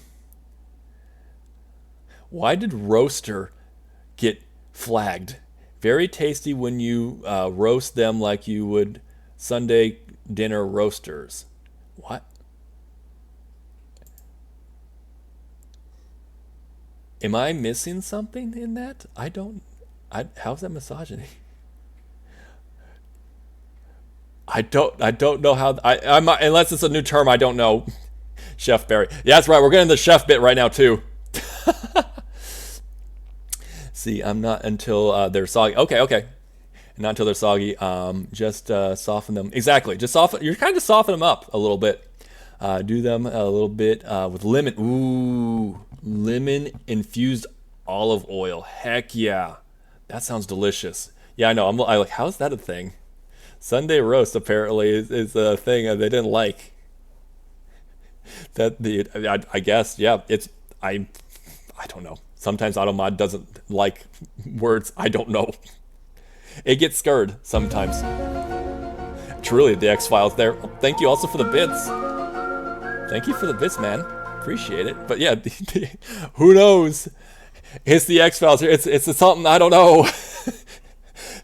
We're gonna have to examine auto mod sometimes, because sometimes it's just like I don't know, man. Spooky sprouts. I don't know, but it's a bit of a time sink. They are nutritious. They are good. I would say that if they are in your, is it scary? It's scaring you. I'm sorry, they're scaring you. It's freaking sprouts. But they're great. They're good. They, again, not everyone likes them, so they can be a little bit of challenging at times, depending on their growth, like the growth period and your growth and your grow zone. So that's why they're here. If you like Brussels sprouts, though, don't let the C tier, like, stop you. If it was like here or here, I'd be like, okay, careful maybe. But like, I love them. They're great. What is the meat thermometer? I don't understand. Why is meat thermometer a thing? I'll allow it. I don't understand why that's a thing. What is meat thermometer? I don't understand why that's a thing. It doesn't get flagged. Wait. No, because you're a VIP, I think. I think that's how it works or something. I don't know. Not my favorite thing to eat. But yeah, reluctantly. It's one of those things. Like we said, try it out. You can try it out. Like there's like Pesky and I just both giving you 2 different ways. It's one of those ones that if you try it out boiled, you're not gonna like it. It's most things you try out boiled, it's just not good. But yeah, thermometer no, meat no. However, meat thermometer though. I don't know. I don't understand why. Is it really though? Is that like a new? Is it like a new term? The kids are these what the kids are saying nowadays? I have no idea either. Yeah, put them together though. It's cursed. I don't know. Freaking if I know. Cabbage. Cabbage is a little bit easier to grow, so they're gonna go up here. Depends on what you're talking about. It's either C or B. For example, they're really easy to grow, and they're another brassica, I believe. I'm pretty sure. So they're easy to grow, and they're a winter crop, so they're or colder climate crop. So if you like them, they're great. And if you can make, whether it be sauerkraut or coleslaw or whatever which way you like to use them, and you love cabbages, go for it. As a whole, I found that not a lot of people, at least not a lot of people here, really care for them. They're a fairly easy crop to grow, though. So again, I'm putting them in C, but they could just as easily be in the bottom of. Actually, I'll do that. I'm gonna put them in the very bottom of B, but they're right there. They're like at that, they could kind of go either way, but they're good. They're good, especially if you like them. They do have some pitfalls in the fact that most brassicas have certain pitfalls. Like again with broccoli or cabbage, there's certain pests that like them. So you gotta kind of make sure you kind of trick your pests by planting them in different spots from zone to zone or different spots of the garden. I don't really feel like that works as much. It's just kind of like checking them out and kind of seeing, observing and eliminating issues if you see them come in. Yeah, it goes to urban. Maybe Urban Dictionary. That makes sense. Meat thermometer. I could see that now being on Urban Dictionary. Nah, I don't like cauliflower. What's it? Coleslaw. Okay, well then definitely I would not recommend this crop. If you like cabbage though, I'll tell you it is very easy to grow. It is pretty easy to grow. With the right timing. It's definitely another timing crop. If you plant it at the wrong time, then you got a world of issues that could happen. If you plant it during the right time, pretty easy to grow. Also, I'll give a little bonus crop, I guess, to cabbages and kale and bok choy. They're a part of the same family. They're all technically the same plant. They're just different type of nodes and stuff. When they go to seed, they go to bolt, kind of like I was saying with the arugula. When they go to seed, they create a flower. You can harvest that flower and saute it up or eat it raw. It's actually really good. It's one of my favorite parts to eat of brassicas. And the arugula I didn't mention it, but the arugula kind of does the exact same thing. And you can kind of harvest its flowers, and you have this peppery, spicy flower that you can add into your salads. And it's good for you. It's actually almost as good or better. So, again, there's lots of crops you can get off of it. If you like cabbage, go for it. If you don't like cabbage, don't do it. Just don't do it. Just don't do it. Let's see. Apparently it's a sexual term, but literally have never heard. Neither have I until Automod. That's the thing. Automod is giving us these terms that if it had not have never automodded, we wouldn't have learned it. So that's on you, Automod. Same here. Yeah, exactly. I know. We're learning, everyone. Bonus crop. Yeah, it's true. It's another bonus crop there too. So you kind of get like these bonus crops off their flowers. Not all of them are like that. Like lettuce, you probably don't want to do that. But cabbage, broccoli kind of has its own flower. This kind of is its flower, kind of. But how is it? Bok choy, all those kind of things. 100%. And the booty got out of my. You had to say that, didn't you? In the booty, and that's why it's like, okay, no, we don't like this. It's like that's a very calm way of also saying it, by the way. So, yeah, we're moving on. Carrots.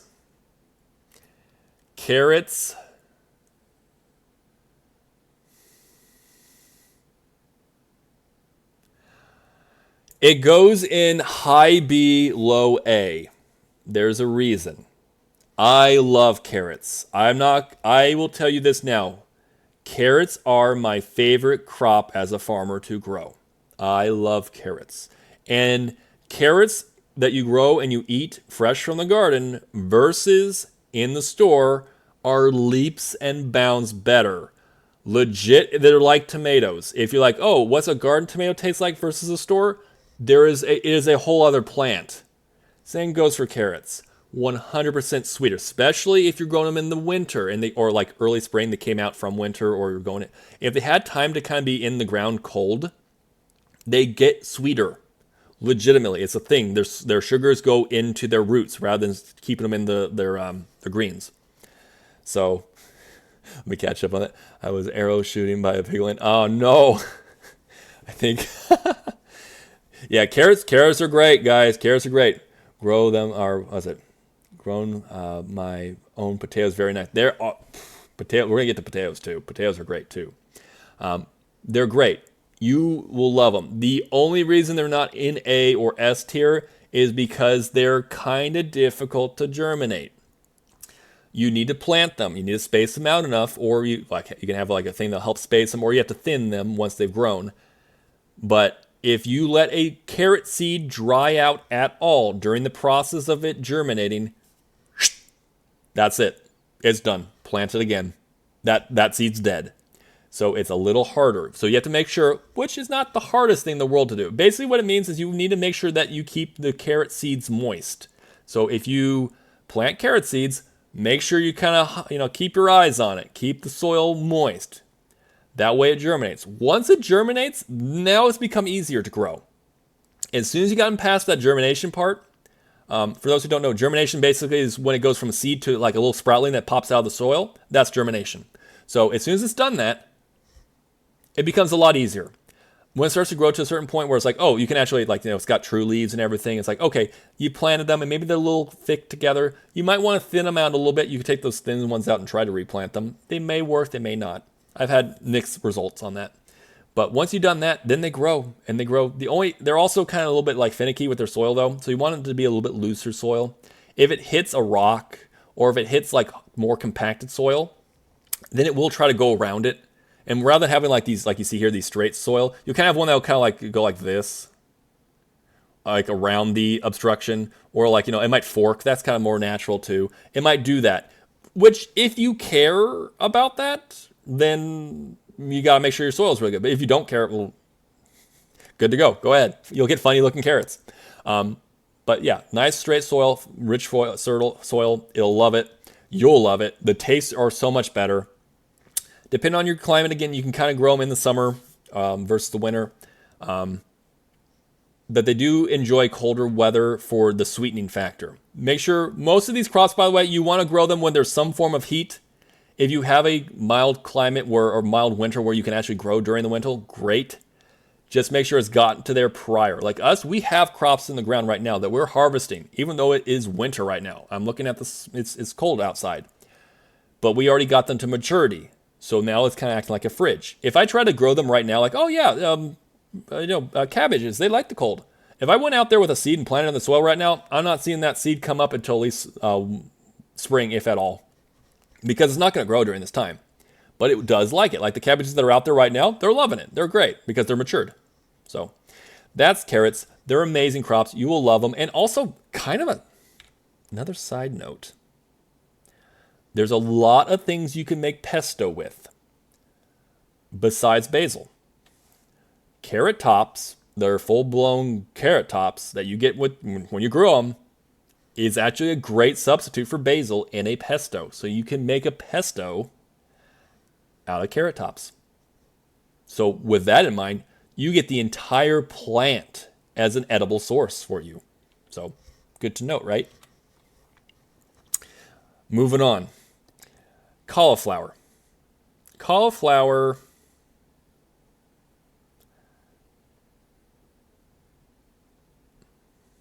I'm going to put right here. Think of it very much same grow conditions as the broccoli.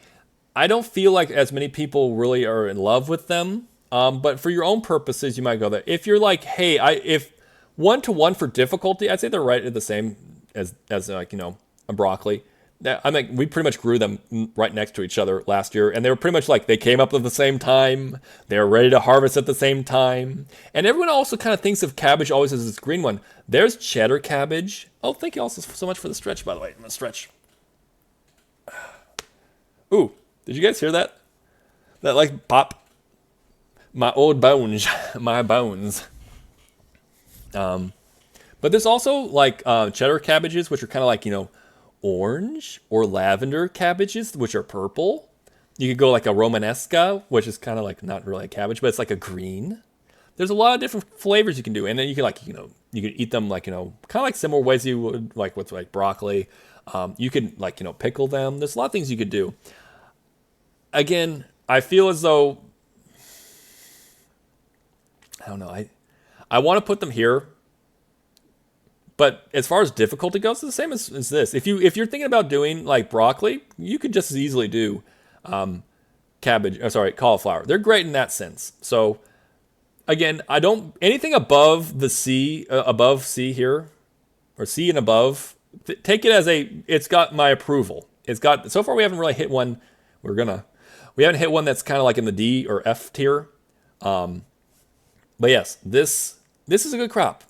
It's a good crop. If you like cauliflowers, oh, thank you also for the glasses there, Lux. Appreciate it. Thank you.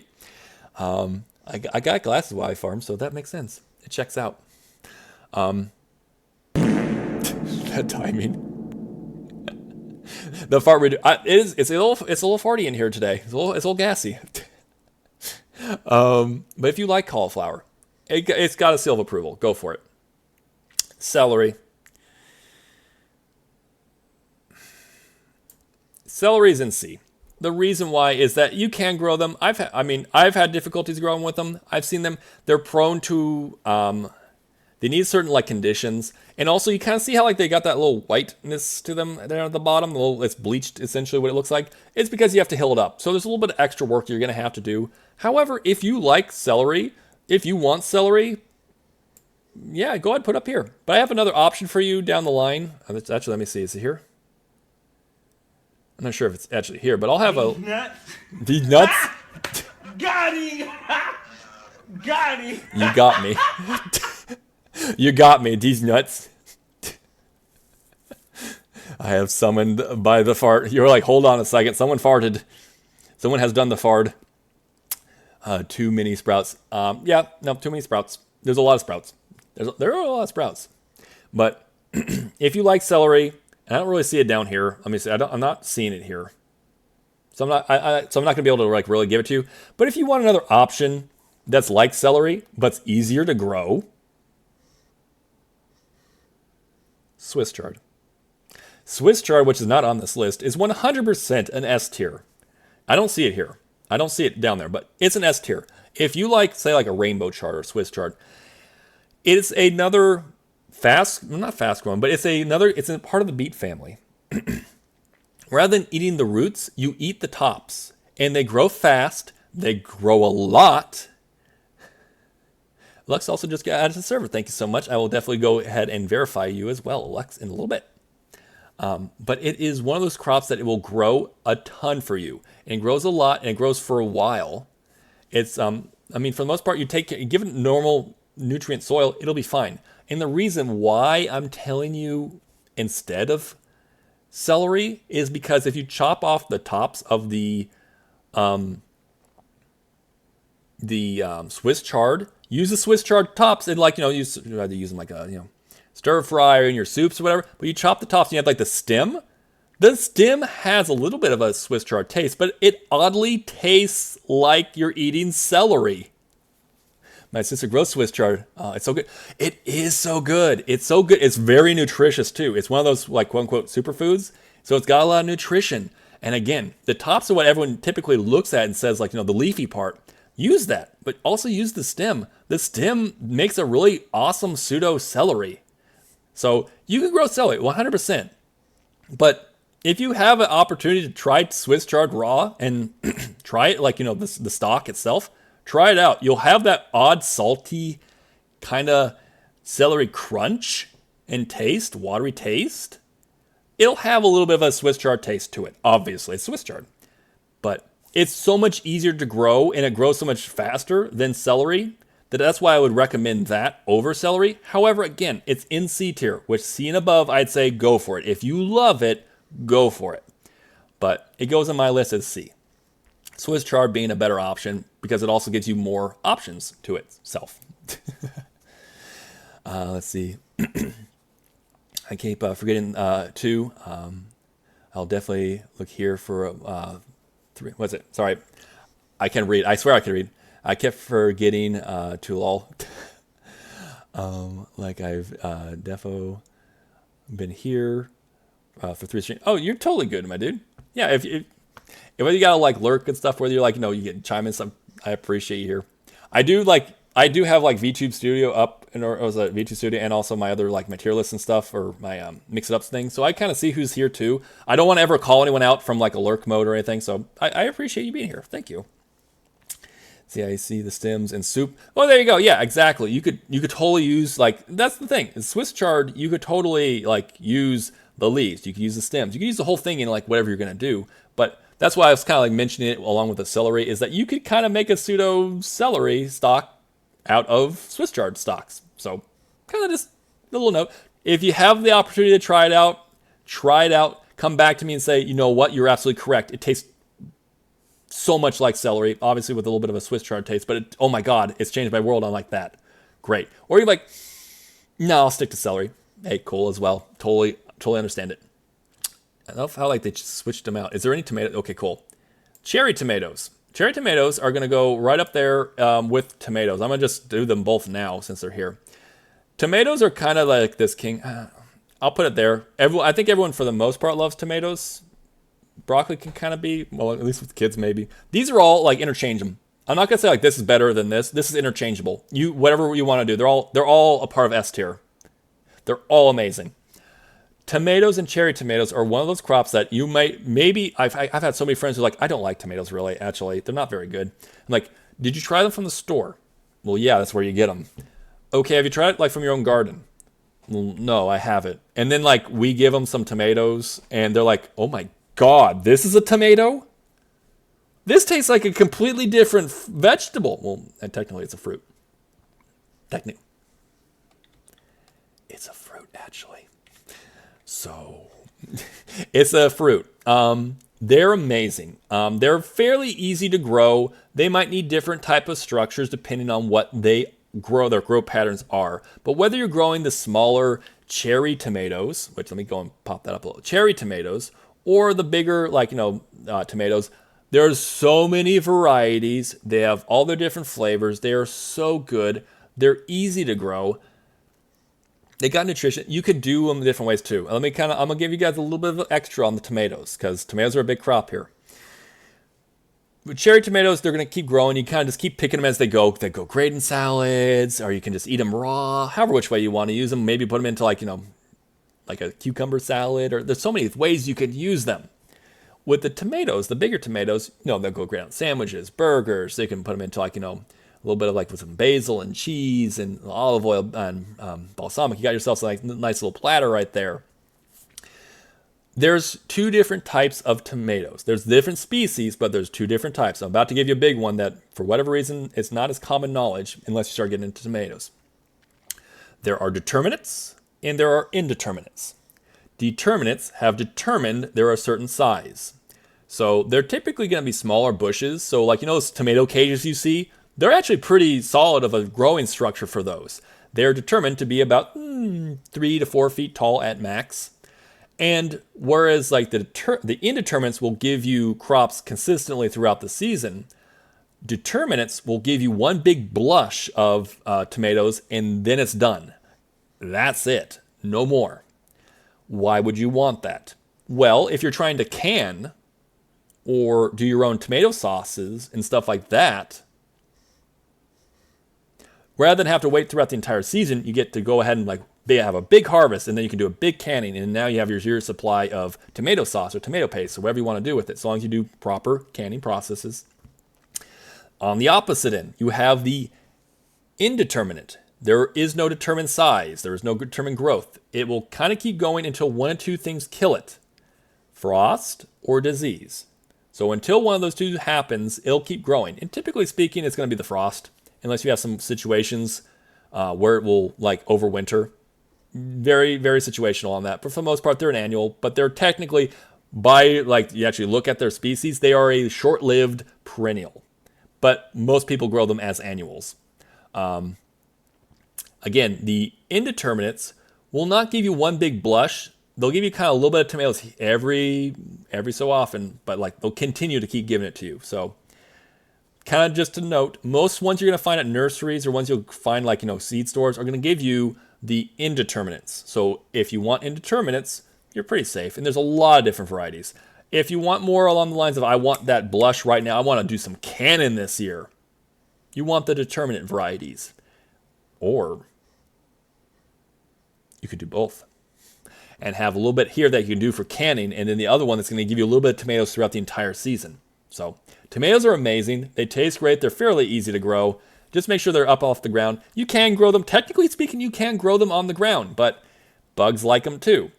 For your own purposes, you wash them off. But if pill bugs, roly-polies, or if you have ground field mice or something, or whatever the case might be, they might nibble at them and then, okay, it's gone. So usually you trellis them up or put them on some sort of trellis. The other thing about them that I didn't even mention is technically you could do green tomatoes too. You do a green tomato relish, or you can do fried green tomatoes. There's a whole bunch of things you do with green tomatoes, which is just taking a tomato that's not ripened yet, and there you go. The collector is aligned with this. That's it. With the roly-polies, huh? Is in alliance with them. I mean, you're yes, I will eat these tomatoes just as much as the roly-polies want to eat the tomatoes. I got you. But yeah, tomatoes, S tier.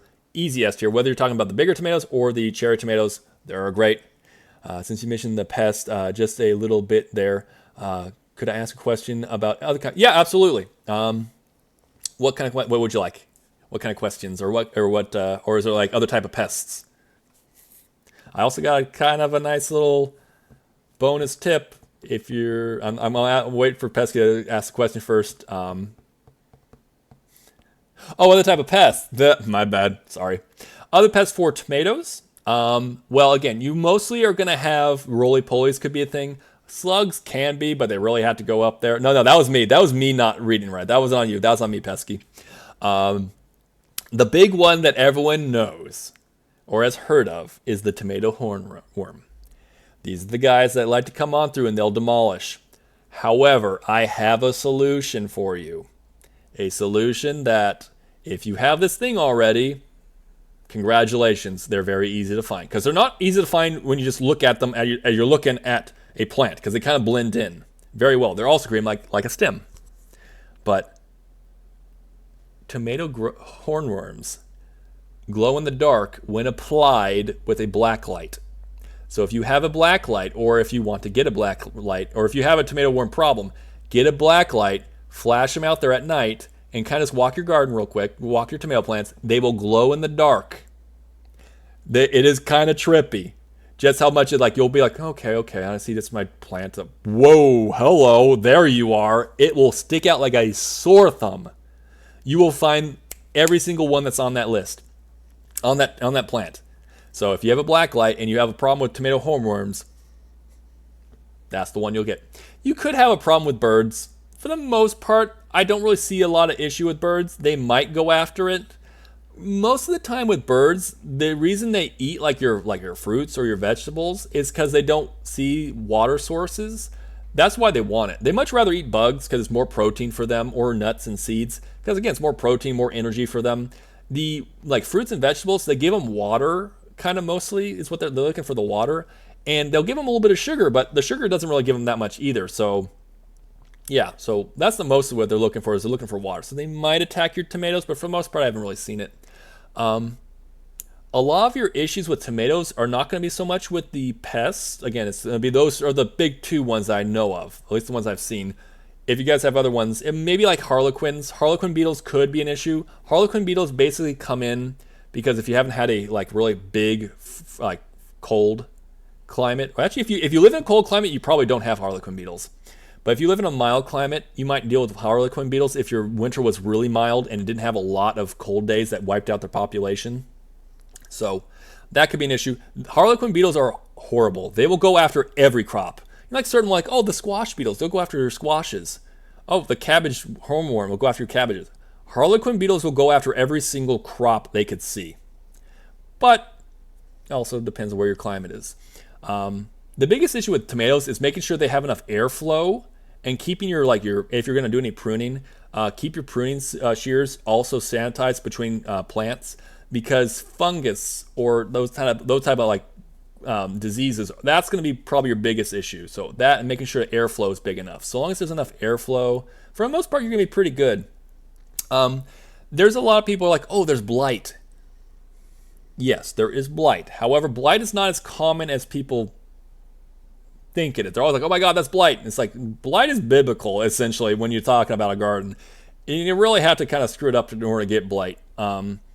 If you have it, identify it and then eliminate the blight immediately. But for the most part, a lot of time blight is not the case. But it has happened a lot in history. I believe the Irish potato famine was a form of blight. So something to note. Also, potatoes and tomatoes are in the same family, the nightshade family. So kind of a little note to note. I'm going to kind of start going through a little bit faster because I'm actually getting closer towards the end of the stream, and I'm still not halfway done with this. Collards, again, collards are they're good. I'm going to put them over here. Oh, right there. They're good. They're good whether you're going to saute them or you're going to put a little bit of butter and some bacon in there. Pretty good. There are a lot of options you can do with them. They're not as popular or well-known maybe as other type of greens, but they're a solid winter green. And if you're a fan of collards, I say go for it. If you're not a fan of collards right now, or you don't really know about them, more so if you don't know about them, you're like, okay, maybe I'll try some collards later. If you're into your garden, you're like, hey, I'm looking for a plant to kind of try something new, maybe collards. Maybe give them a shot. Mustard greens also, which I don't think is on this list too, is also another really great crop that kind of grows in colder climates. And it's kind of that same vein of it's really good. It's actually really spicy or peppery. It kind of tastes almost like mustard, go figure. Where if you chop it, you put it in, saute it, or you put it in a stew. Or you can just use it as your lettuce leaf. And then, congratulations, you kind of have this lettucey, mustard taste. So, something to note. Surprised, I'm just is there an ad break? Oh, I forgot, it took a little bit of time. Okay, cool. So we're moving along. Sweet corn. Sweet corn is, I'd say it's right there. Sweet corn is in the B tier. If you love corn, listen up. Corn's great. It's got the juice. It's everything you'd want, and it's delicious. The kid had said it already. Everything you'd want to know about it.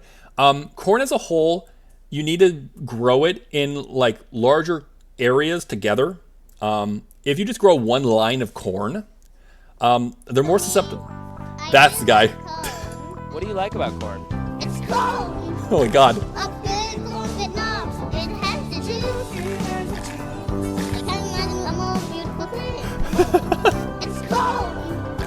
I can tell you all about it. I mean, look at this thing. When I tried it, I don't anything change. It's true. Also, you got I put it up there. I was never sure we were ever going to get to that point, but my God, we did it. Thank you. Thank you for also redeeming the corn. It's cone. It's so good. Beat me to it, Barry.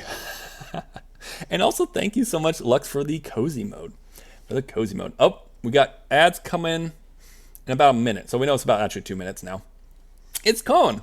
It's really good.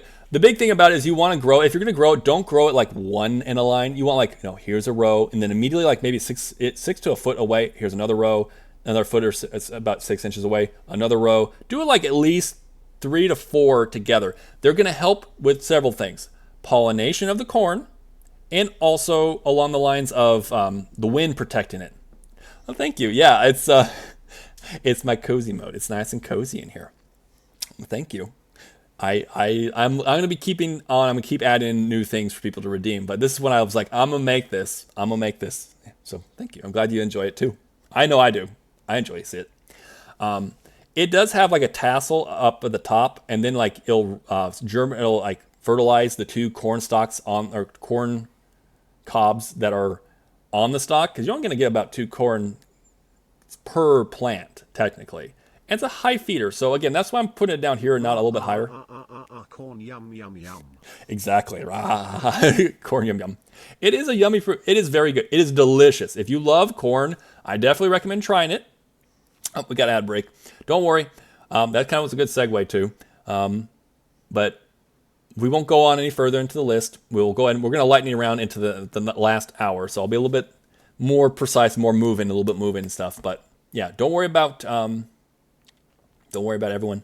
I'm going to kind of just wrap it up with corn. It's a great crop. It takes a little bit of time. It's a warm loving crop, so you're going to grow this in summer. Its taste is much better than anything you're going to get at the store. It's one of those things also like carrots and like tomatoes. If you try it from the garden versus the store, you're like, this is not the same plant. This is something different, and I like this. This is much better. And that's corn when you core out yourself. However, again, it's going to take a little bit of time. It's going to be a summer crop. Not like you're not going to do it right now.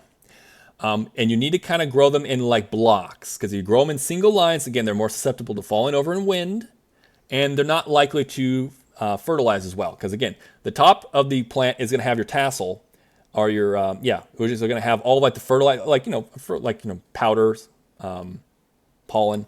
And the wind / time and bugs and stuff, they'll drop the pollen down onto the 2 corn stalks that are 2 corn cobs that are on the stalk, and the little silks that are there.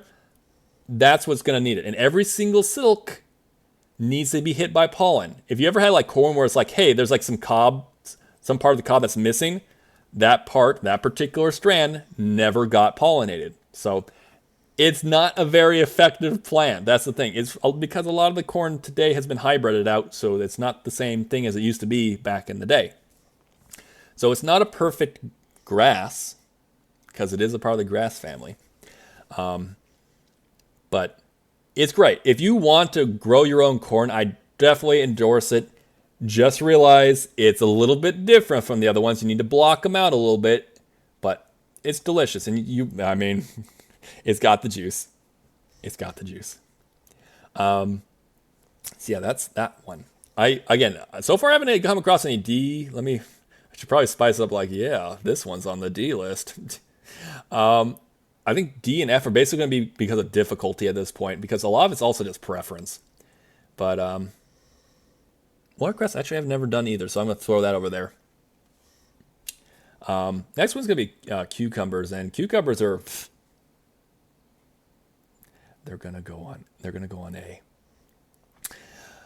Let's see. Also, I'm going to take a little bit of a drink break. I'm talking about the same as I normally do, but I don't know. For whatever reason, I'm a little bit more... my voice.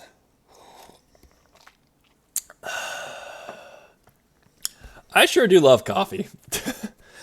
Coffee is also a crop. If I could grow, I would. But welcome back, everyone. we're back at it. We're going to go a little bit faster because I'm getting to like the last hour and I still have so many more to go. So, real quick, cucumbers. I'm putting them above onions because they're probably more widely liked, quote unquote. But like, this is all the same. If they're all A tier. Cucumbers, big thing about them, make sure you give them enough water, give them enough fertilizer, but make sure that they're made mostly of water. So make sure you give them plenty of water. Give them, do you like it or do you not? Because again, I feel like they're also maybe not as much as like a tomato, but better than like store-bought as well. Make cucumber salads. You can put them you can juice them, get a lot of juice out of them. Pardon me. They're really good, but you definitely need to give them plenty of water. Give them plenty of water, otherwise they're not going to grow as fast. And also, they're one of those crops that if you pick them more, you'll get more out of them. You can also pick them, by the way. But if you pick them, they'll kind of like get them out to a sizable size. That's like, oh, that's about the size I want to do for a cucumber. Pick them. Do not let them go to seed. And how you'll let them go to seed is basically this plant will set out these cucumbers. And if like one's like you didn't see this one or you just let it go and it turns like this orangey color, that's the plant basically going to seed. And at that point in time, the cucumber plant says, one has produced a proper cucumber that has my seeds and it's matured. I no longer need to grow anymore and it will stop. Congratulations. Even if you're like, oh, this plant could still go for another month. It's not going to anymore.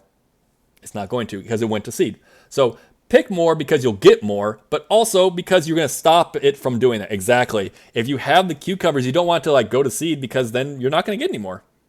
And yes, a newer growing plant will give you more than like one that's kind of starting to teeter off. So depending on your grow season, you might also have like 2 plantings of it, where you get to plant them early on and then maybe later on, but maybe you don't. If you don't, then plant one. Just make sure you keep picking them. That way you get more cucumbers, you prevent them from going to seed and then stopping altogether. Yeah, you don't want to panic over this. But it's easy. Just keep picking them and there's no reason to panic. But you don't want it. You don't want that. Daikon. Daikon is, I'm going to kind of put them in the same, I'm going to put them in with radish as well. Where's the other radish? Yeah, radish. Daikon. There's like, why are there 2 different varieties of daikon? Or, well, hold on, there's more radish. There's so much radish. There's so much radish here. I'm going to put the radish all in the same. Is there any more radish? I think that's it. If I see another radish, I'll come back to it. But radish, I'm throwing all into the same area. There's a watermelon radish. There's there's the red type of radish. There's French dressing. There's different types. And then there's a daikon radish. If you like radish, trust me, this is not C tier. This is A tier. They're spicy. They got their nutritional balances that they give you, so they're really good for that. Daikon radish, for example, is really amazing at actually breaking up clay soil. So plant some daikon radishes, let them drill down into that soil.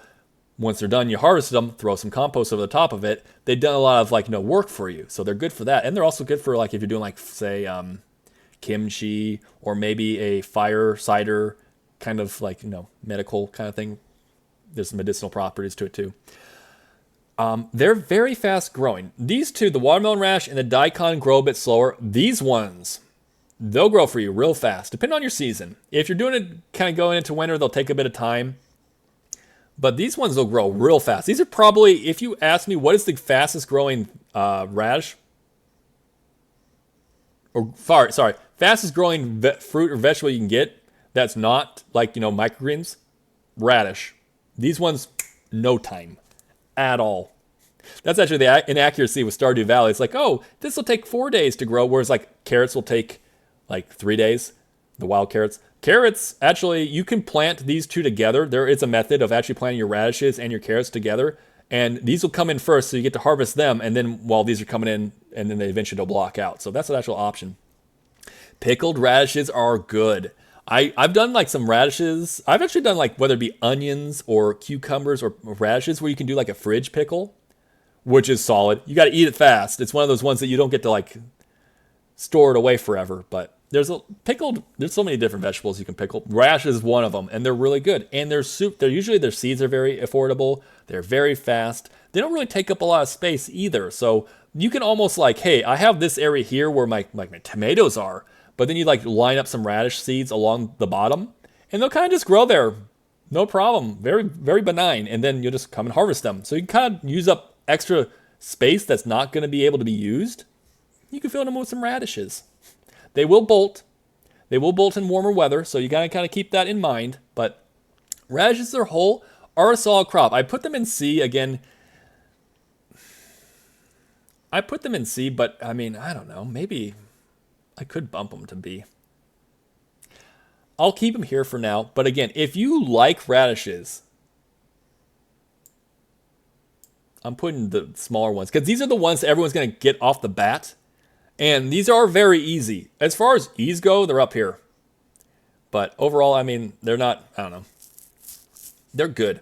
They're good in the fact that you could do a lot with them. These ones take a little bit of extra time, so it depends. But again, anything in here, I'd say really works. These are fast. These are really fast, and they're, if you like them, and if after like you tried this out, you're like, oh, let me actually try it out. And you like this, well, great. You can keep growing these. These might, again, they're up here for you if they work out for you. Then you might expand out, like, let me try out some watermelon radish, or let me try out some daikon radish, and go from there. These are a great way to kind of segue going into, like, you know, having more different varieties. Like, again, there's like French dressing, which is basically like icicle-shaped radish, kind of like the daikon, and the top is like red, and it kind of goes to white. It's like it goes slowly into white. It's really good. It tastes a lot like this, but a little different, a little bit more mild. So that's an option.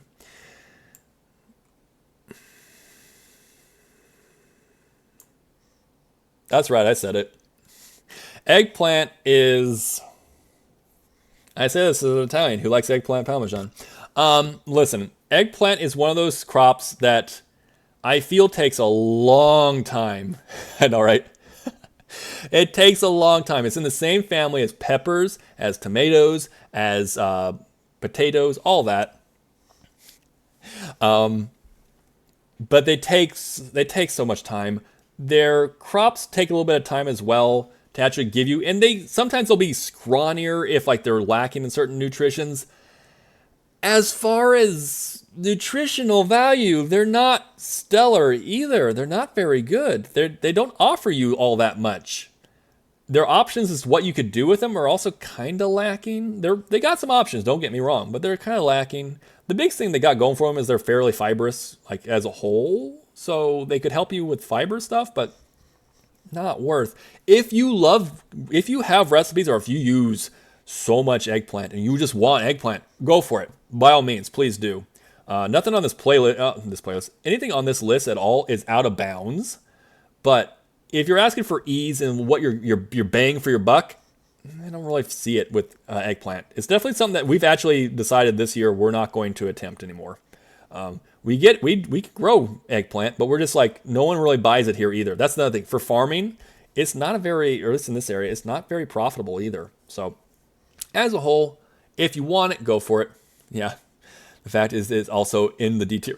Oh my God, it really is. I didn't even realize that. Oh my gosh, the D tier, and it looks like a D. I, for the longest time, I'm like, what do you mean? It's long, it's phallic, but I mean, so are carrots. I didn't see the underside of a eggplant until I started farming, and I was like, that right there is a penis. I'm not gonna lie, I was like, that right there is a penis. It's also got a spike on it, so no. So that's why it's in the D list. Oh my, yeah, it really does. It really does. So it does go in the D list. That actually was a happy accident right there. You would think that I eventually like, yeah, I'll put it in the D list because penis joke, but I didn't realize until I did. I also got a dip to pick up my brother. Okay, hey, thank you so much for being here, being polite. I appreciate it. I'll catch you later for sure. Also, the VOD will be up if you're like, hey, I wonder where all the other things ended up. But yeah, thank you so much for being here. Thank you for interacting and being a part of with the bits. Thank you so much for the bits, by the way. But also all the different redeems and stuff. So I hope you had a good time and hope you have a good drive and a good day as well. So I'll catch you around, right? But yeah, eggplant. Goes on the D list. Yeah. Fennel. Fennel. I want to put it in the D list, but I'm putting the low. Actually, I'm actually sticking this in low C. I'm actually sticking it here, but it could go here as well. Fennel's good. I feel it's one of the, again, it's one of those crops that you got take a lot of time, and it can give you certain things, but not as many people are as like enamored with it either. If you like the kind of taste that it has, that kind of I guess kind of licorice taste and everything, it can go higher too. But it takes a bit of time. It's very susceptible to gophers and stuff. If you have gopher problems, congratulations. Them and beets. Beets and fennel, for whatever reason on this farm, they just treat it like candy. But that might not be the case for you. So if you do like fennel, or if you use fennel in your cookings, or like, in recipes that you like, by all means, please use it. Go ahead and harvest it. We've only grown it like 2 years, and again, it's not the fastest, easiest to grow. We have very favorable climate for growing it, so the fact that it doesn't take too often is like, I don't know. Again, but that's my case. Again, your case might be different. But if you're like looking for like, again, I'm kind of trying to give it so like, hey, here's some crops, and like, oh, that's easy, I should take it. Just kind of go down the list of like ease / what you could grow. I wouldn't throw it really high up here and like, you're like, oh, let me try out fennel. And then you're like, dude, that was not exactly the easiest / most bang for your buck I've ever gotten. Well, yeah, that's why it's over here. But if you get to all these, you're like, yeah, I'm growing. And you get to it's like, maybe I'll give it a shot. Go for it. But, garlic. Ladies and gentlemen, the easiest crop to grow there is. I will fight you on this hill. I will fight you on this hill. It is the easiest crop to grow. Hands down. You could be borderline abusive / neglective to this crop, and it will go, cool, hey. Yeah, we're going to fight on this hill. I'm going to fight you. It is so easy. It, once again, is a part of another easy-to-grow family, the allium family. Anyway, I'll stop, I promise. It grows in the middle of winter / kind of not, depending on when your climate is. Like, I know, there's definite spots, you'll want to grow it, or plant it in, late fall and then bury it with, compost or, different things to kind of keep it safe from the cold, and it'll come up later in, spring. Where I live, it kind of grows through winter because it's a mild climate. Oh, thank you, by the way, for the hydration and the head pats. Thank you very much there, Zuckness. Thank you. And the stretch. You're taking so much good care of me. Oh, that felt good. Oh, my God. The bones are cracking. I think it's mostly because I've been doing a lot of construction, so, my it's sore and stuff. But, my bones are like... There we go. Okay. I'm going to give you the TLDR so we don't have any issues. Before with the timing and stuff. See that? That's the garlic bulb. You can take it, crack it open. Take the big ones. Use the little ones in your cooking. The big ones, you can go ahead and store. Plant it in your soil during the right time. Again, look at your grow zone. Look when you need to plant them. They will grow from that head or from that clove. It will grow. Give it enough time until later into the season. Your growth season is going to be different. And you will grow a brand new head from that one clove. So if you have a head of garlic, a head of garlic that has 8 big cloves, you will get 8 big garlics. It's a lot determined, a lot with nutrition, how it grew during the season, but you want to give it the bigger cloves. The bigger cloves will give you a best shot of growing another bigger garlic head. And again, they can be stored easily if you dry them out. So it's also one of those crops that, depending on your grow season, you can kind of get your garlic, grow it, and you never have to buy it again. You can down the line if you just decide I'm going to eat it all. But you could, in theory, perpetually keep growing your own garlic from the garlic that you had prior. You can do that. It is a thing you can do. Also, bonus crop. Spring garlic. My favorite garlic to do. So, spring garlic, which you can plant in springtime, or you can harvest these garlics here, the ones that you're going to go to bulb prior to, you could do it early. The garlic stalk is going to grow up to about like a 12 inches to about like 18 inches. Pardon me. When it gets to that point, it's going to look a lot like, say, like a green onion, like a big stemmed onion. Pick it. Congratulations, you have yourself green or spring garlic. Take out the bottom fibrous bits. The entire thing from the green tip down to the white base is all edible. It tastes like a calmer garlic. The entire thing is edible. It is amazing. I love it. I love whether you're cooking with it, whether you're just eating it with, some in a salad, if you put it into your bread. There's so much you could do with it. So whether you're going to let it go to maturity, pardon me, all the way to maturity into a bulb, or you're going to harvest it earlier and enjoy it beforehand, garlic is the easiest thing to grow. It grows through the cold winters. And again, check your grow zones. You can plant and watering.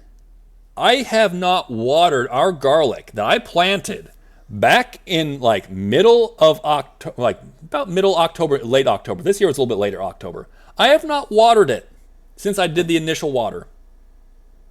They're growing fine. Truly, you need to only start really thinking about watering them maybe if you haven't had any rain or anything like that for like 10 days. But even then, kind of check your soil. If your soil's still wet, they have water. They're very unforgiving. Like last year, there's a whole patch that I forgot existed because there's a little like space. I was kind of like making a new space, but I forgot about it. They didn't care. They took it up on themselves. The garlic grew itself. It's such an easy crop. That's why garlic is 100% on S tier. It is my choice for the top S tier. There is a lot of, and I know tomatoes are great. I love my tomatoes. However, for ease, for bang for your buck, for the fact that you can flavor so many of your different dishes, garlic's right up there. Are you edible? Oh, I mean, don't eat the dolphin. Woo. That I would like to eat the dolphin. No, don't eat the dolphin. Not this one. Not this porpoise. Not that porpoise. Hey, Wolfie, how you doing? Welcome on in. We're talking about a lot of food, though, so it's like, hey, are you edible? Also, that ooh is perfect timing there, too. But yes, how you doing? Welcome on in. We're talking about getting people into gardening this year in 2025. And my kind of tier list of like, for ease / bang for your buck, what's going to be really great for you. So right now, here's what we're looking. The only thing I've kind of like don't recommend is eggplant. But even then, if you love eggplant and you're like, I'm gonna grow it, grow it. Don't let this dissuade you. But I'm kind of like, for like all these purposes, I kind of just going down the line like, yeah, these are really great. You'll love them. I'm having an existential question. Why? Why? Because of eating the dolphin or no?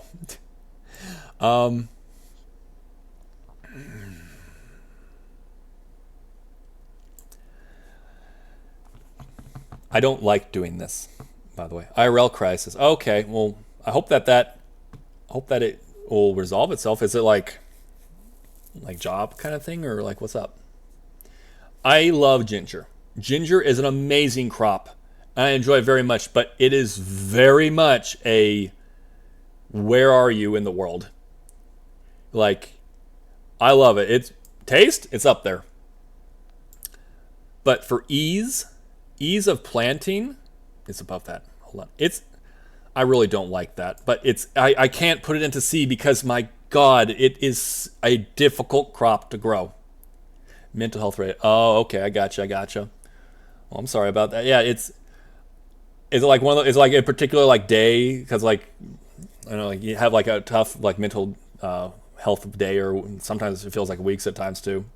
But I got you on that. Hopefully, I'm sorry.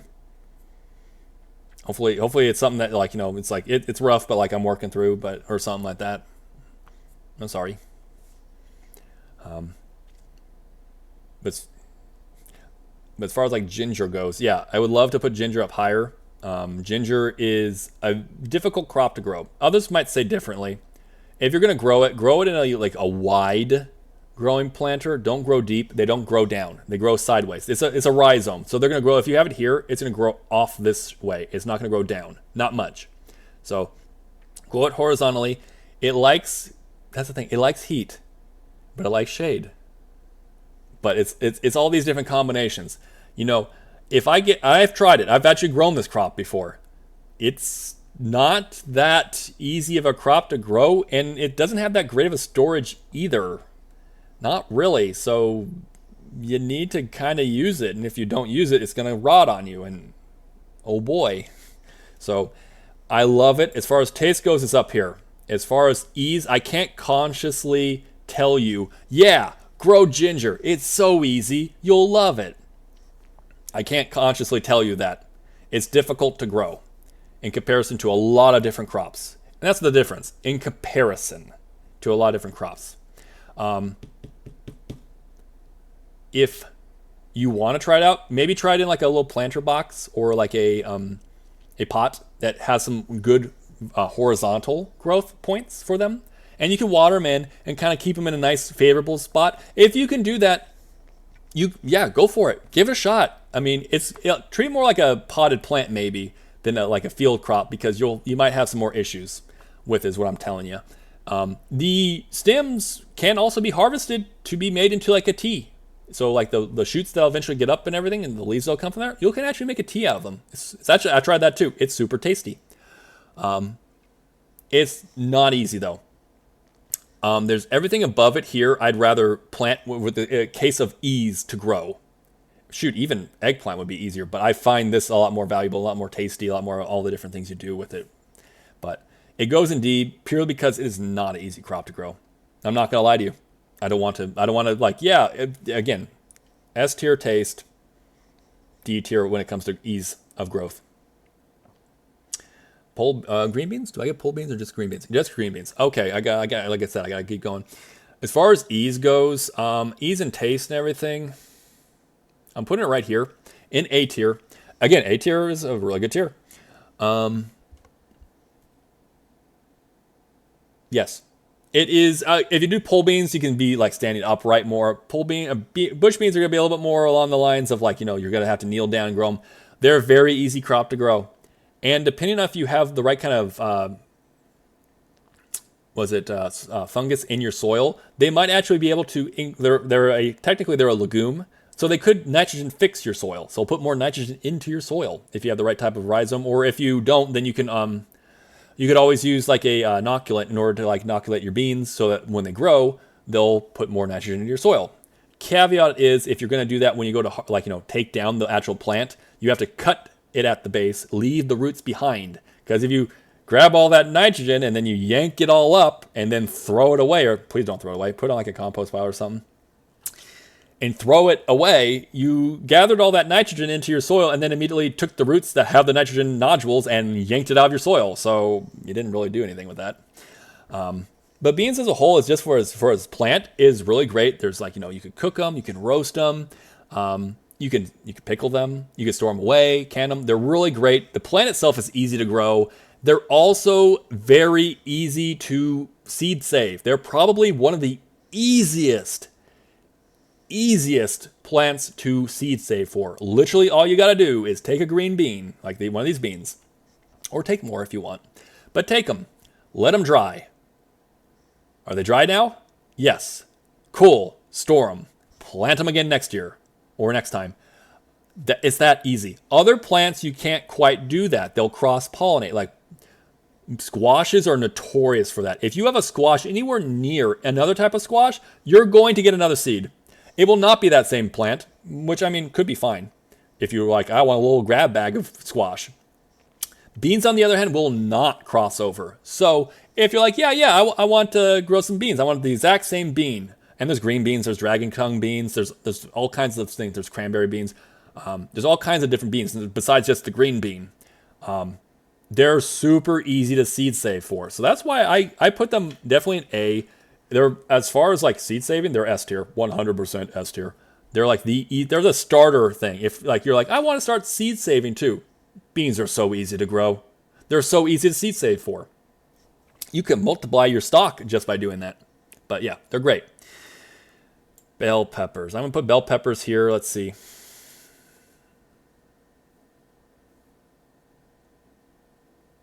Why is the avocado here? I still don't understand the avocado. It's not even a vegetable. Is there any other peppers? I want to just make, and yellow peppers. Now there's some that are actually dedicated as yellow peppers. There's some that are dedicated as red peppers. But before they are any of those things, they're typically green peppers, which you can have that are just dedicated as green peppers too. But for example, there's a lot of like bell peppers that, it's a red bell pepper, but it's going to be green first. And if you harvest it when it's green versus when it turns red, you're still fine. It's still going to be a green bell pepper and you're going to be fine. They're good. They're definitely a crop that I feel they're slow. Don't get me wrong. This is one of those crops that you're going to plant in once there's no more cold. And you're not going to see dividends for a while, but you will see them this year. That kind of goes for most pepper plants. I'd say like if you're like looking at this right now for peppers, this kind of goes for most peppers. So if you're like, I like jalapenos, they're right here too. Oh, I like Anaheims. They're right here as well. Mad Hatters, right here. Cherry bombs. You're getting the trend now? So they go right there. They're kind of slow, but your own peppers are kind of nice. And again, there's a lot of different peppers besides the bell peppers you see here. So if you like peppers, they're not a hard one to grow. You kind of don't really fail with them. Yeah, they might not get to grocery size ones. There's a lot of big ass peppers at the grocery store. That ain't natural. Just saying. But you get some fairly good size bell peppers there in your own garden. And they kind of keep growing. And there is a trick with them. You could technically pot them up at the end of your growing season. Wait until winters come. You have to do some work to trim them down, and then bring them back out the next year and plant them again. And you're off to the races. Now with a more matured bell pepper. Yes, it might not be as productive as prior years, but it is a long or short-lived perennial like tomatoes, but we don't usually pot up an entire tomato plant. I actually learned about this through Luke, the MI gardener. He lives in Michigan, so he has a colder climate, and he's kind of done a whole tutorial on how to bring in pepper plants. So if you live in a colder climate, or if you're interested in actually saving your pepper plants year over year, or if hey, maybe not a bell pepper, but it's this type of pepper, and it's a little bit more harder to find the seeds, or it's a little bit more a little bit time that was a sink into that. There's a way you can go ahead and bring them in and you prune them up and everything. But yeah. So pepper plants, they're in B. For as far as speed goes, not so much. This is okra. Okra, it goes at the top of C tier. You could throw it into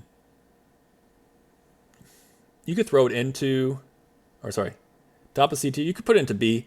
If you wanted. It's fairly easy to grow. The biggest problem I feel with okra is that a lot of people don't really like okra, but okra is solid. It's a good source of fiber.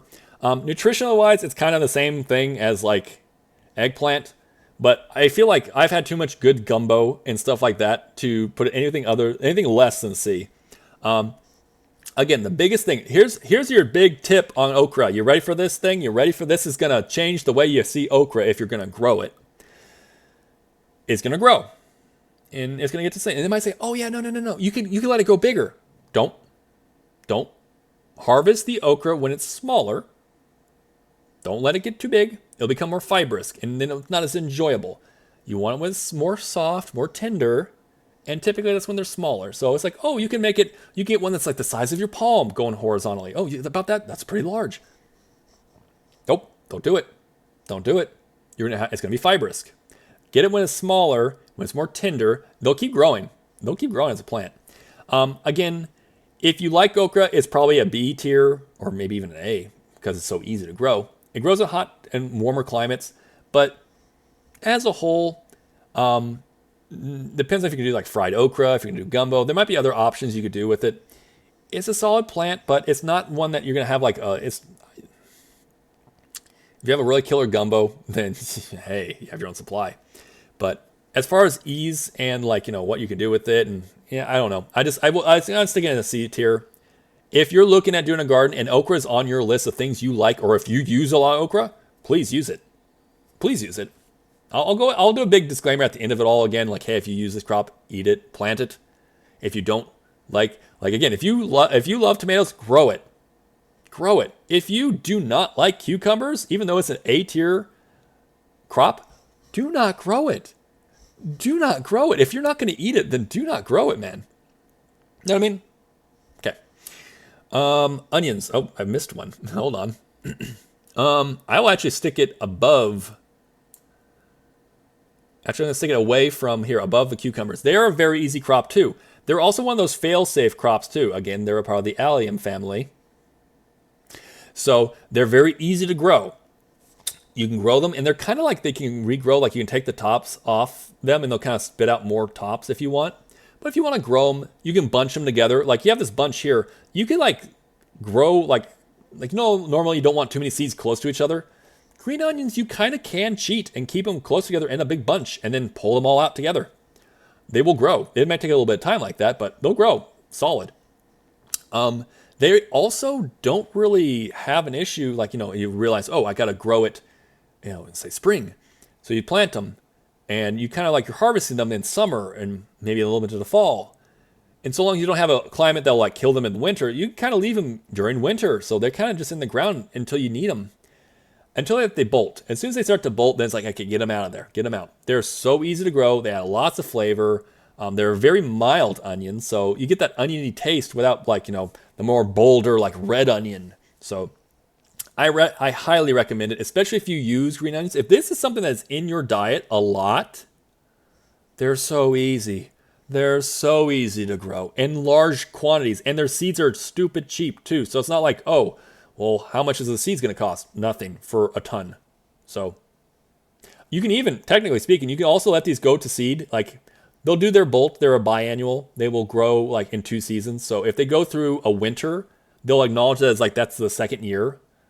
So even if like you didn't do a full 2 years, like you grew it in like say you got to actually start growing to maturity in fall, it goes through winter, it's going to trigger in the plant saying, it's been a winter, time to bolt. It'll send up its little stalk and it'll make the little pom-pom seeds. As soon as they become harvestable, each plant's going to be able to do that for you. So if you wanted to harvest a whole bunch but like leave some behind to seed save, you could, and it wouldn't be hard to do, and it will give you more onion seeds. So an option. Green peas. Peas are, I see another peas down there too. So I'm going to put peas. Actually, I'm going to put them I want to put them above the beans, but I can't. Because they're a little bit more difficult than I'd say beans. A little bit. They require a little more like trellising and stuff like that versus beans. You could have a bush bean or you could do a trellis of beans.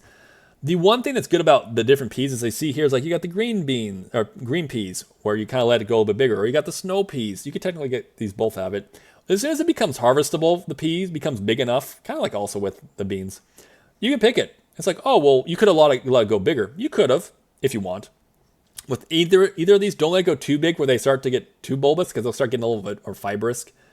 Obviously, with beans, you want to get them at least bigger enough size for the beans. But like with peas, you kind of harvest them depending. They're a solid crop. They're fairly easy to grow.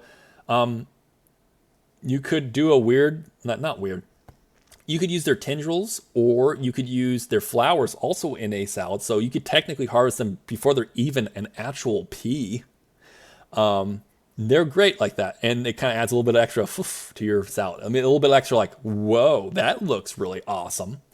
Again, they're a cooler climate crop. So again, they're going to kind of come out towards the end of spring because you planted them in, say, early spring or something to like germinate and go from there. So they're really awesome. They're a great crop. I definitely recommend peas. They're also like beans because they're in the same family. They're the legume family. So if you're like, hey, for seed saving, I was saying that the beans were good for seed saving. They won't like take on other bean profiles. Same goes for peas. If you want to seed save, just save a couple pods, let them dry out or dry out on the vine itself before when the vine's dying. And there you go. You got next year's peas just like that. See, green onions, even in a cup of water on your counter grows really great. It's true. The green onions, again, green onions are great. I will sing the praises of green onions all the time.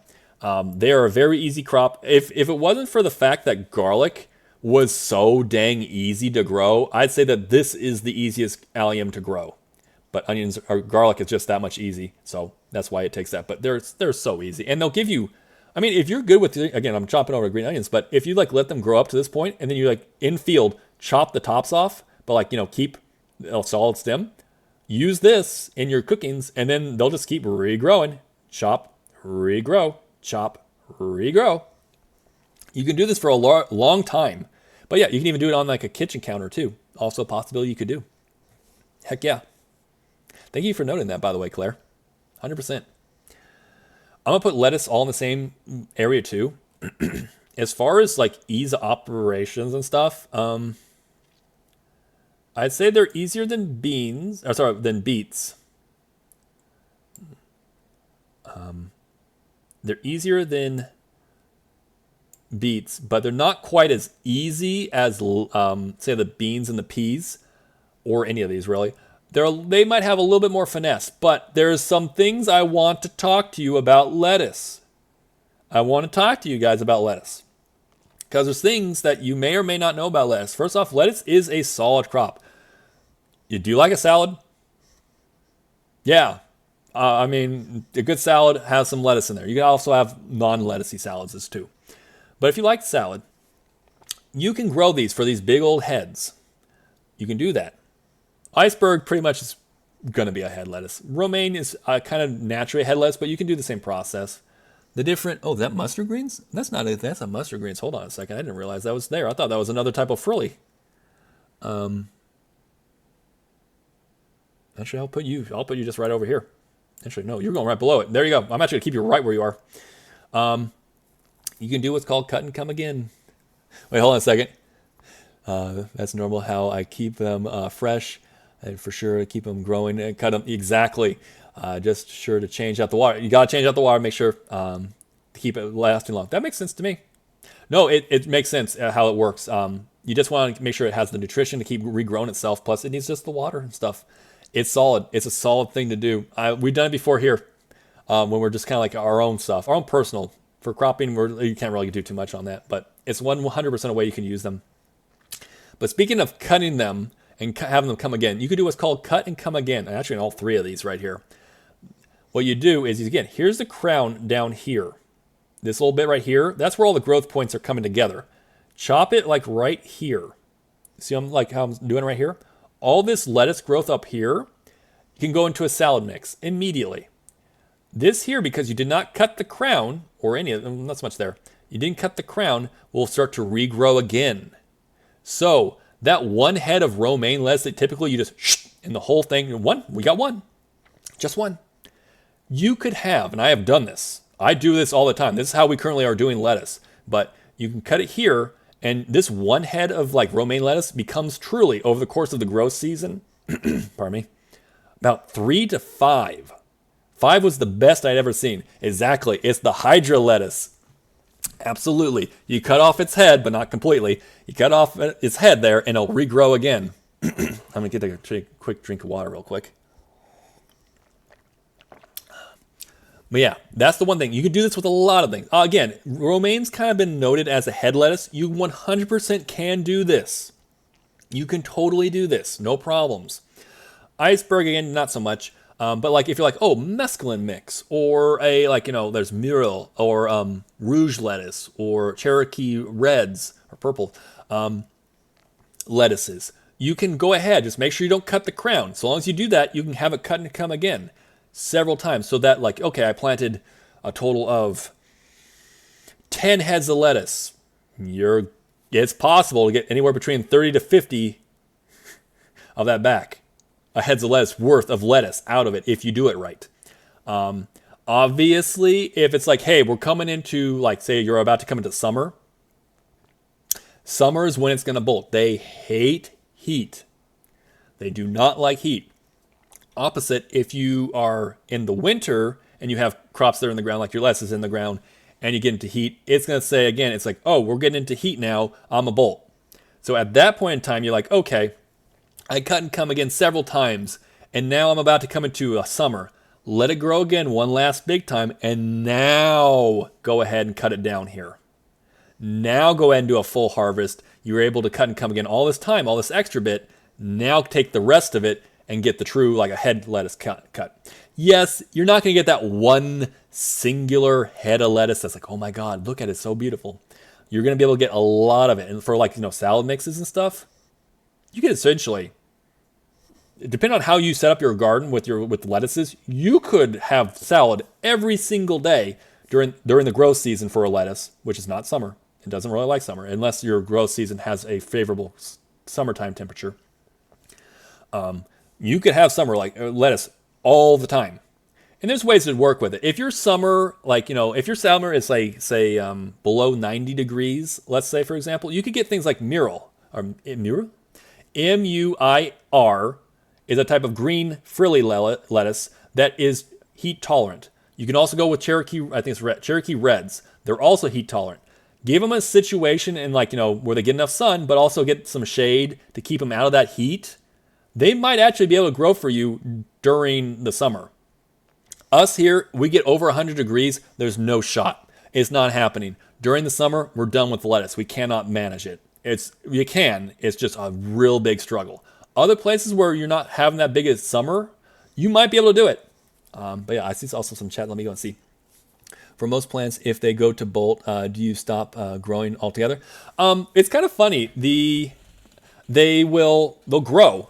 Like the actual plant itself will grow, but once you kind of see like that stem has gotten really tall in comparison, see like this here, like this is an example of a tight romaine lettuce. Eventually, you'll see this one center bit really sticking out of it, and it's like, okay, yeah, it's going to seed, it's going to bolt, it's growing, it's trying to grow up and create a big old stalk to basically say, look, I got all these lettuce seeds. And for the most part, the seeds of a lettuce kind of looks like what most people would see like a weed plant, like weed seeds, which you can grow and you can take them. They do grow viable seeds for you.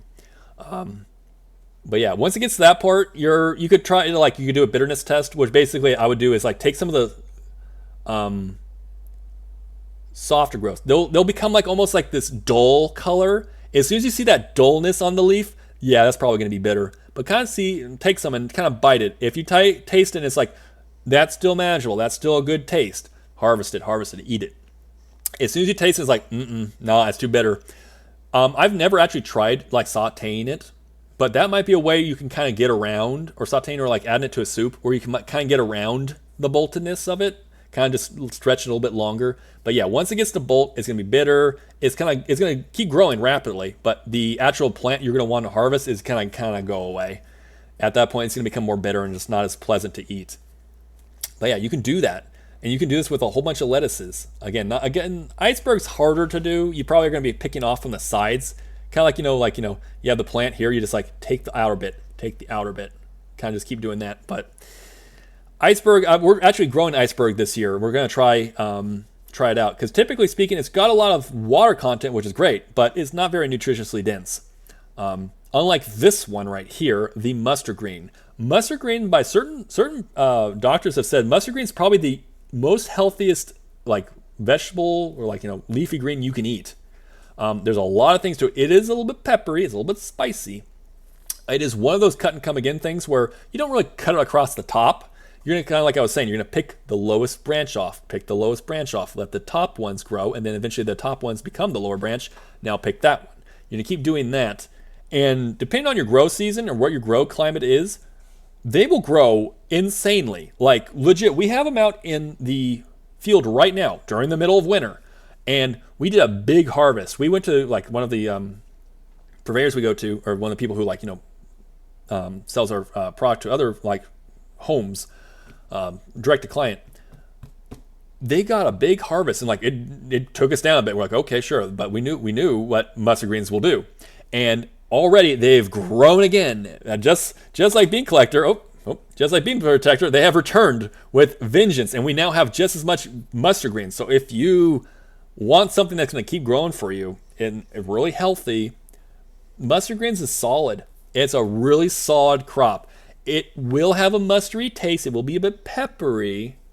So if you don't like that, kind of sparingly, but you can also chop it up and put them a little bit into a salad. You can you can do, again, you could possibly use it as what we've done, is we'll use it like in our sandwiches. And it tastes, kind of has that crunchy lettuce taste, but it also has a little taste of mustard. So if you like that mustard taste, it's kind of like adding it without actually adding mustard. I see garlic is S tier. Brilliant. Exactly. S tier, easiest crop to grow. I will fight you on the hill. It is the easiest crop to grow, and it's kind of one of those ones that you could keep perpetually growing with its own, what you've grown from it. You can keep going with it. It's kind of like that Minecraft potato logic, where you have one, it'll make multiple, and then you can keep planting and you make multiple. Kind of like that. It's one of those kind of situations. It's so great. I love it.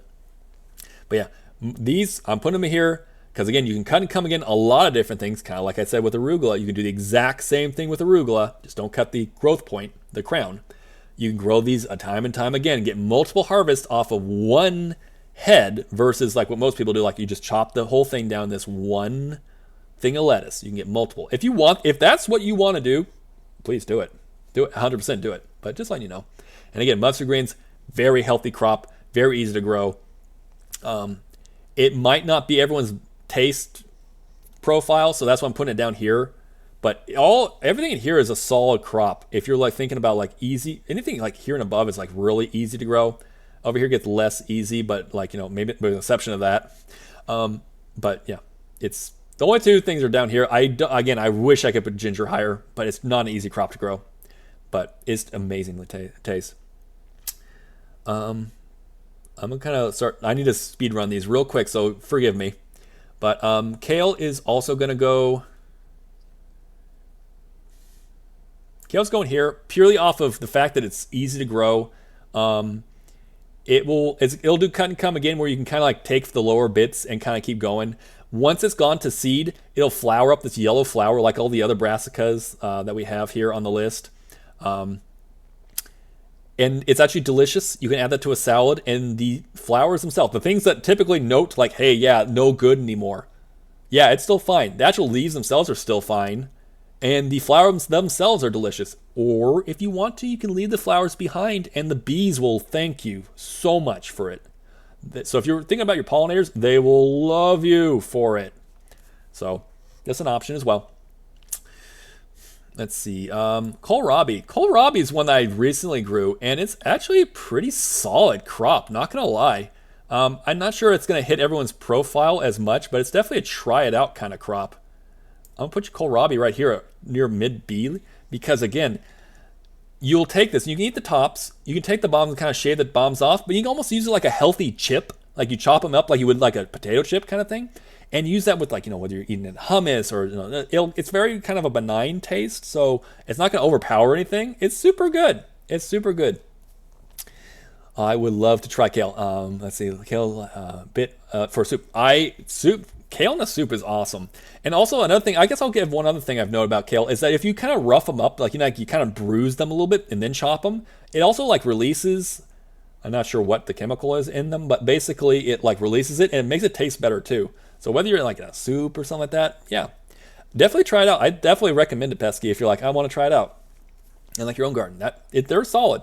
They're a solid choice. And yeah, let's see. Very interesting. Yeah. It's one of those things we've learned, and then we tried it out. It's like, oh shoot, this is actually true. It actually is. You give them a little, you bruise them up, you tenderize them a little bit, and they will taste differently. So just try like eating one kale leaf on its own, and then eat another one that you kind of roughed up a little bit. There's a noticeable difference in taste. Let's see. I'm gonna put leeks down here. Actually, no, I'm going to put them... They're time sensitive. Of all the alliums that I know, these are the most time sensitive, that if you don't get the timing correctly, they'll become very fibrous and difficult to work with. But they're still pretty easy to go, and then they do great in soups. So if you like leeks, again, they're worth a shot. Yeah, I think I'll kind of go through the list just to make sure I like where everything's sitting. But they're B tier. They're good, but they're not on the same. If you're thinking about all alliums being the same, these are not as easy as, say, like, the green onions or the garlic or any of the bulb onions. These are probably the most difficult in my experience. Leek superiority. Leek potato soup is solid. I will say that. For taste, leeks are really good. They're right up there. But they're a little bit more difficult to grow, just a little bit. Again, the way to really counteract that is just look at your grow zone and kind of get it in on time. But they're a little bit harder to grow. So that's the only reason why I put them down here. But they're solid. And yes, I agree with you 100%. Leek and potato soup it does slap. Let's see. Parsnips. Parsnip doesn't get as much love as it should. I'm not going to love it as much as I should either, but parsnips probably up there too. I'm not sure why this is here. That's why I'm kind of like that. But think of it like a little bit like a carrot, I guess you could say. It's got a different flavor. It grows fairly easy. It's a good choice. If you're looking for something, if you love parsnips, my God, this is A or S tier. But if you're like, hey, I'm looking for something new, and you've gone through all these here, and you've come across parsnip on the list, parsnips are awesome in soup stock. Oh my God. Oh yeah. No. I love the peppery flavor. They do. They have a different flavor. Different people may or may not like it as much. I like them personally. They taste really good. They're fairly easy to go. Raw roasted honey. Okay, so we're all like on the same thing. Baked parsnip chips are the best. Okay, so you guys are like, get it up there. Get it up. If you guys want to, I could put it up there a little bit more. But I don't know if I can really put it much above. You know, it is kind of in the same vein of carrots when it comes to difficulties. You got to make sure you germinate it right. It is amazing in soup. It is amazing in soup. I haven't actually tried it out as roasted, though. I will say that. Being collector and Claire, I have not tried that out. I will have to. I've definitely tried it in soups, and they're really good. Parsnips, it's definitely worth a shot. If you're like, hey, I'm expanding outwards, and you're like, I've heard of parsnips, or you're like, maybe I'll try parsnips. Go give it a shot. Go ahead. Just make sure you always keep them moist. Keep the soil so they'll germinate right. Potatoes. I see a couple potatoes. What? There was a daikon. Was it yellow? Sorry, red daikon. I'm gonna put that right here as well. Doesn't really matter where you put it. Potatoes.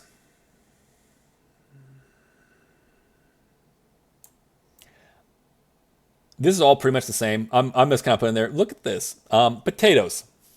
They're up in S tier, so don't be like, oh, did they get outclassed by these? I mean, it's really kind of preference. Potatoes are such an amazing crop. I love potatoes. I think there's a lot of people here who love potatoes too. They are one that you can use what's called seed potatoes. You don't typically want to grow them from seeds. You can, but you basically want to do what's called a clone. So seed potatoes, like you take a potato and you do what's called chitting it. C-H-I-T, chit. And what you do is it's going to create the eyes. You know what those eyes you'll see on your potatoes? You want that. Those are growth points. You might be able to chop a potato in half, let it heal so like, there's a solid point there. But basically, you'll dig it down maybe, you'll get you like a pot of soil or wherever you're going to plant them. But you're going to dig down about 12 inches or 9 inches. Go 9 to 12 if you want. Put it down there, bury it, make sure it's rich soil, let it grow. Oh, you got to hill them up. Otherwise, you're going to bury them. They'll be smothered out.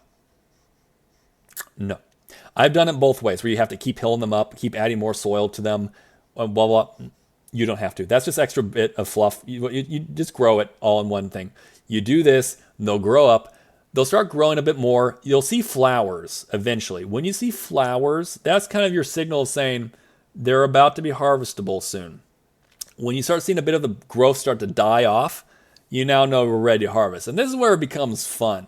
This is like one of those crops, especially if you have, like russets are one thing. But if you're like, I'm going to go get like, some red, potatoes or some daikon, I'm sorry, not daikons, the Yukons, or maybe some Russian purples, or whatever your different varieties, the more specialty ones that would cost you usually an arm and a leg in a market, that you can get the seed potatoes for fairly inexpensive. If you have any nieces or nephews, or if you're a kid at heart, it's like a treasure hunt when you're pulling aside the soil, and it's like, look at that, this nugget of like this amazing potato that is going to taste better than any potato you've ever bought at a grocery store. Fuck, they're so good. Like, holy shit, they're so fucking good. Thank you for the swear redeem. I did do it on my own there, but thank you so much for the redeem. They're so good. If you like potatoes, I highly recommend growing your own. Seeing about it. See how it is to grow your own. What's nice is you can technically, especially with certain climates, harvest your crop, eat a whole bunch of them, but save a certain amount. And congratulations, that's next year's seed potatoes that you can do the exact same process with again and again and again. Or if you want to, if you like, I can get some seed potato fairly inexpensive. Okay, well, that's cool. Then eat all your potatoes and then get some more. For food security, you might want to save some, but it's all good. Whatever you want to do. The only thing you want to make sure you note is that you're essentially creating a clone. If you take this potato, chit it and do all the process and bury it and then create more potatoes off of it, those potatoes, genetically and everything, are identical to this potato, which is okay. And you can save. You could save the next potato and then do the exact same process and then save some more and then get the next process. Okay, we got another ad coming in shortly. You could do that. However, it's a clone. So if this thing has a type of virus or like blight or anything there, when you seed save it and then put it to the next one, it will do it again. So notate, even if the plant itself had blight, the potato itself is still probably pretty good. If it looks diseased and stuff, you might want to get rid of it. But the potato itself might be good. But you probably don't want to seed save it if you see any type of it's susceptible to anything. Because that same thing that it's susceptible to will be the next generation's susceptibleness. So if you see any issues, eat the potato, unless it looks like it's rotten or something. Don't eat that potato. But eat the potato. If you see no issues, you could also seed save. It's an option. It's a wonderful crop. It's an easy crop to go. It's one of those crops that when you eat the potato at home that you've grown yourself versus from a store, you're like, oh my gosh, this is a different plant too. So highly recommend. Also have the other one there. Same deal with the red one. Sweet potatoes I'll also put up here too, on the same vein, but they grow differently. You actually can get them from what's called slits, and they grow and they'll kind of from wherever it taps down to the ground. We'll kind of keep talking a little bit about that. We're going through ad break, but I'll kind of quick note it. I'll do a quick note once we get back, because again, I need to kind of get going on my list. But they kind of just tap down where they are, and they'll grow potatoes from there. They're really good. They're a great tasting crop. They're nutritious, actually. They have a lot of nutrition to them, and they're fairly easy once you got them going. Again, you have the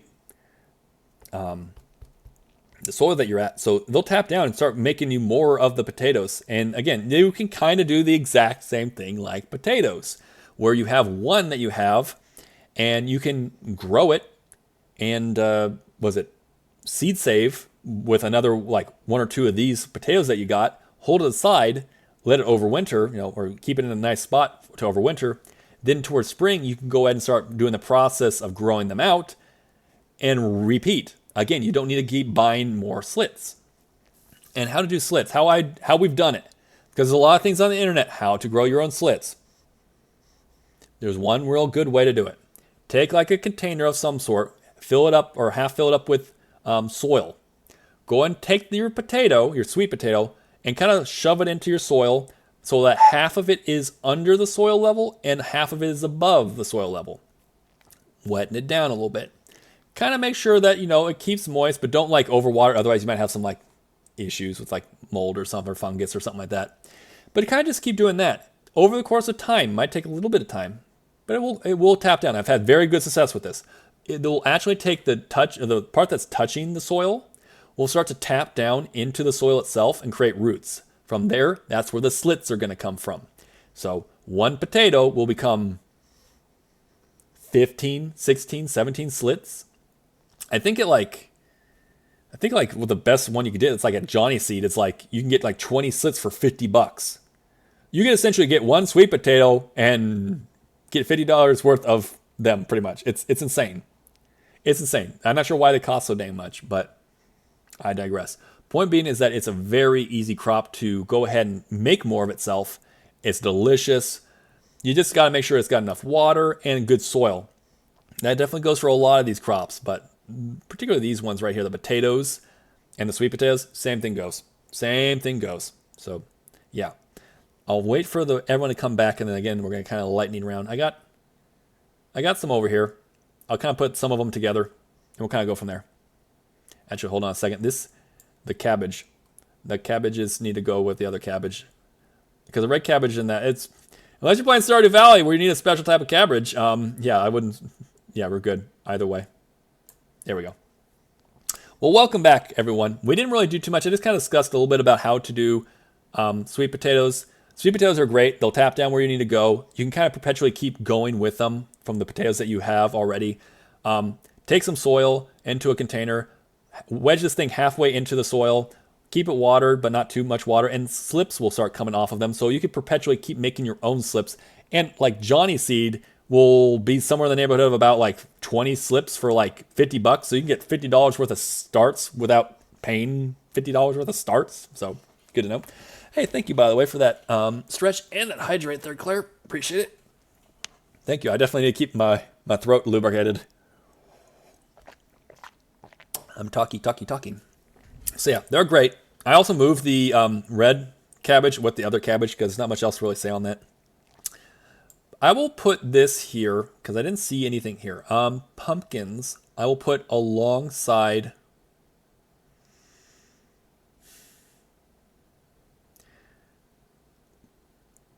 I will put it alongside winter squash. So when you see here pumpkins, I want you to think of pumpkins as well as winter squash, which they don't grow in the winter.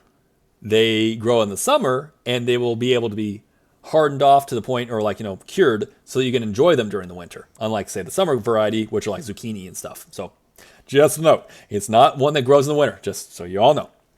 But pumpkins and winter squash are fairly easy to grow. They like food, they like their nutrition, so make sure they're grown in nutritious, dense area, but they're also runners. So the name is deceptive. I know, right? It is a bit deceptive. So that's why whenever I get a chance, I always want to kind of like, hey, just so you guys know.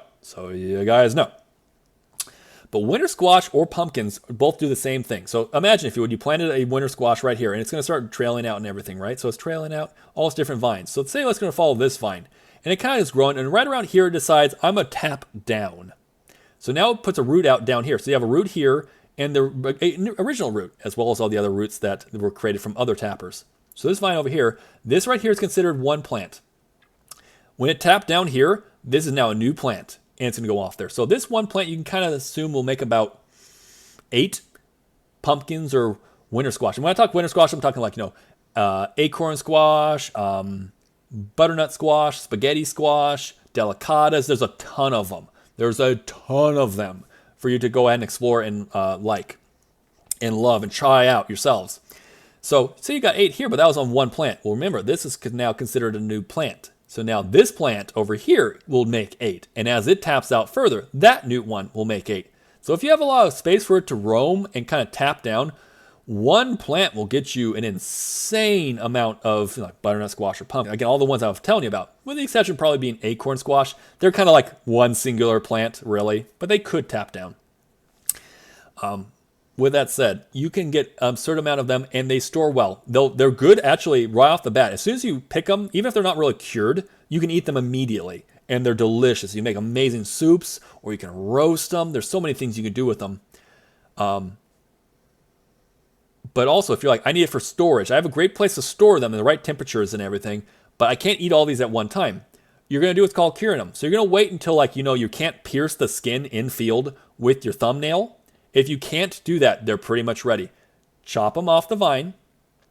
Make sure that they got enough circulation, but for the most part, they're ready to go. You might put them out on the sun, not blazing sun, but in the sun for about a day or two and kind of rotate them around just so that the sun kind of does a self-curing there too. But for the most part, you're ready to go. Store them away and then pick them out when you want them. When you're like, hey, it's the middle of winter. I want butternut soup tonight. I'm going to go down to my root cellar, and I'm going to grab or wherever you create your own cellar, or wherever you put it. I'm going to go ahead and I'll grab, or even your garage, or wherever it is a safe place to keep them stored away in the right type of climate for them. But you can go and grab it, and there you go. Peel it, make it into a butternut soup, or whatever you're going to do. They're an amazing crop. So, and you can do it with pumpkins too. There's some pumpkins that are better, like, more decorative, but there's also ones that are like, you can make into pumpkin puree, make it into like a pie. You can even chop them up and roast them like you would like a normal butternut squash. The seeds are also really amazing for, like what they give you. So that's its own type of food too. So pumpkins are the note here. So pumpkins, but also any type of winter squash, definitely in the A tier for ease, for versatility, and for how much they're gonna overload you. You might actually start like, oh shoot, I didn't expect to have this much. Let me go see if my family wants some. So yeah, I think this is like a red sweet potato, so I'm gonna throw that in here too. But it goes in the same tier as that one. Okay, a couple different turnips. I'm gonna go ahead and say a couple things about turnips. I'll put this one here. I'm actually gonna do a little bit of favoritism. So these ones go here. Hakurei salad turnips, or white turnips, are in a field of their own amongst all the turnips. These are good too. I gotta say, I love making pickled turnips. They're very good. They can be made into other type of soups. You can make them in like a substitute for mashed potatoes kind of thing. They're good. There's a whole bunch of things you can do with turnips. So I'll sing their praises. They're very good. I'll put these ones in B. Salad turnips, on the other hand, they get to be up here in S. Not only are they easy, not only are they pretty fast out the gate to actually give you a harvest, they're the only turnip I know that not only are they good cooked, but raw. Straight up raw. Just clean them up and everything, you're good to go raw. Now, you can go and chop them up, put them into a salad. You could put them into a soup as well. You could saute them. And not only can you saute them, these ones, you could do the same thing I'm about to say with these as well, but not to the exact same extent. But these salad turnips here, they are sexy. These sexy turnips here. Thank you so much for the sax there. It's true, they're so good. But the greens, exactly, they're sexy turnips. The greens themselves saute so well. So again, you're going to eat the entire thing in its entirety. They are good raw. They are good cooked. They are fast. They are easy. I can't say enough good things about these type of turnips. Yes, again, these are good. I'll put them up around here in B tier. They're solid. They'll give you bigger turnips. Bigger turnips, for sure. These are probably about the size of a golf ball. Maybe a little bit bigger if you want. All the emotes, all the very sly emotes, the laughing emotes, the turnips. That gasm emote. I'm dying. All the different gasm emotes. Oh my gosh. It's true though. They're so good. They're on that level. They're on that level. You'll love them. Trust me. I've recommended these to so many people who want to grow turnips, but they don't like that kind of turnip that you're seeing right here, the purple top type of turnips. They always come back and they're like, dude, thank you. I might love you. And I'm like, okay, I like you too. You're a good friend. Hold on. But trust me, these are great if you want to do turnips and you want a nice starter into there. Not only these are going to do so much for you. You're going to want these type of turnips. So, and I know like technically their seeds are a little bit more expensive, but by the seed, they're not. They're really not. By the seed, they're still pennies. So, they're a great addition. They're great to your salads. They're great on their own. They're great in a saute. You'll love them. They're actually, you can also like, if you like do like a stir fry or like, like a type of like Chinese food, you can also use them almost like a watercress. Like you can like chop them, like roast them a little bit and use them and chop them like almost like a watercress. Or water chestnut, not watercress, water chestnut. So, something you might want to note. Okay, we're putting this over here for a second. You're going back. White onions go in there as well. Rhubarb. Rhubarb is interesting. If you like rhubarb, it's great. I'm putting it right over here, probably just below the asparagus. They're kind of the same field. They'll kind of grow year after year. The asparagus, actually, no, they get to go above asparagus because of this one factor. Stop moving. Because this will take about like 2 or 3 years to really start going. This will start growing right off the bat. Like, you'll start getting to enjoy this off the bat. What you want to do is there's a bit of prep work. You don't get to just like, them off there, especially the greens. The greens are toxic. Don't eat them. Or at least the ones that I have. You just make sure you check out the different toxicities. You really want the stems. And the stems can be made into like, pies, or they can be roasted, or there's a lot of things you could do with them.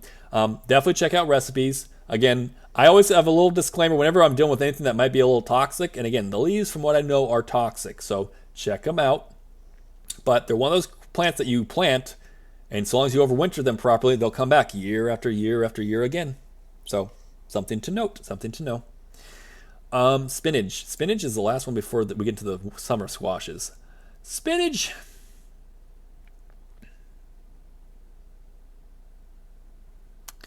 Spinach goes above beets, below the mustard greens. They are a great thing. They do have certain things in them that if you eat too much of them, it could hurt your liver, but you really have to either have a liver problem or eat an absurd amount of spinach. So just to kind of note. So they're not as bad. This one you could overeat and have issues with. They grow fairly easy. They are a little bit slow out the gate, so you gotta make sure you time them a little bit better. But I mean, as long as you have the right type of growing climate, you can enjoy spinach in your garden. Very good for you. They're definitely a superfood. I would definitely they're in A tier, so they're definitely one of those crops like, no, they're good. They're very good to go with. Not really much else to say about them. They're kind of there as a solid option if you want them. They're very healthy. They're great in salads. They're great in soups. They're a little bit more mushy. If you want a type of, and this is a winter crop, by the way. This is winter or colder climate. If you want a variety that is a summer variety of spinach, which is not a common thing to say, New Zealand spinach, or what's it called? I forget its actual scientific name. There's also like Mulvalas or whatever it's called. There's two types of like summer spinaches you can go take a look at. They're not really technically spinach, but they're a summer variety that does a really good job of like as a spinach substitute. And yeah, so you can have like a winter or cold loving spinach and a warm loving spinach, so you have spinach year round if spinach is your thing. Certain spinaches actually disrupt me, so I can't really eat them. So if I was doing like my own like garden, I wouldn't use it. However, that might not be the case for you. And if that's not the case, solid for nutrition, pretty easy to grow. Just gotta make sure they're happy with their temperatures and keep them watered, and they'll be good for you. Last but not least, we're gonna have these summer squashes. Pardon me. Summer squash.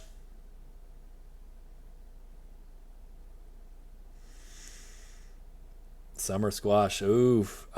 Maybe a hot take. Or maybe not. It goes to the top A tier.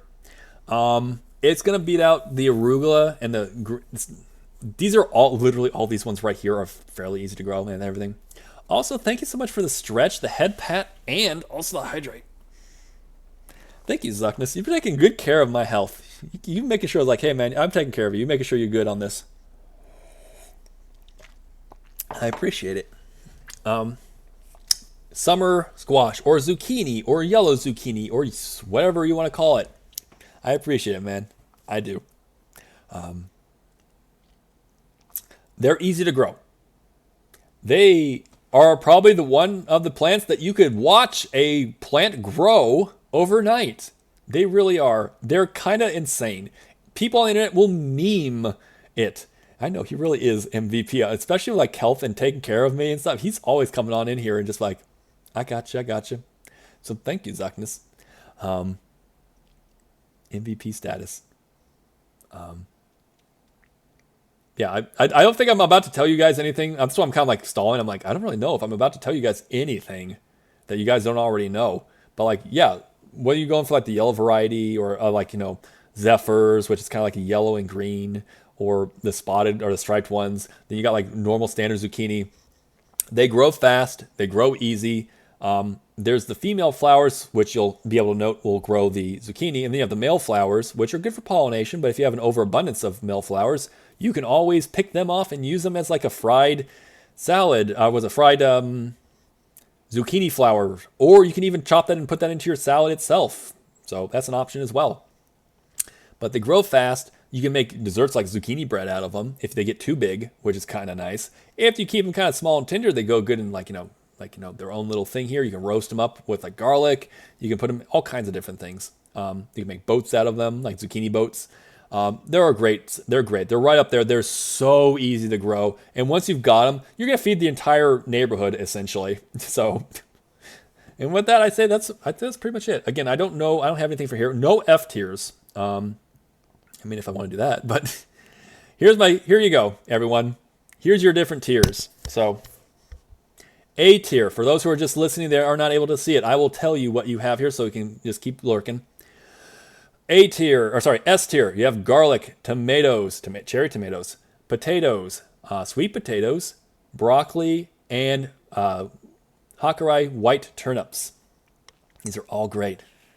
By Farmer Outlet Redeem. I mean, also thank you guys for the claps and everything. I did it. I did a list. I made a thing. What kind of like, ooh. I could do that. That could be a thing.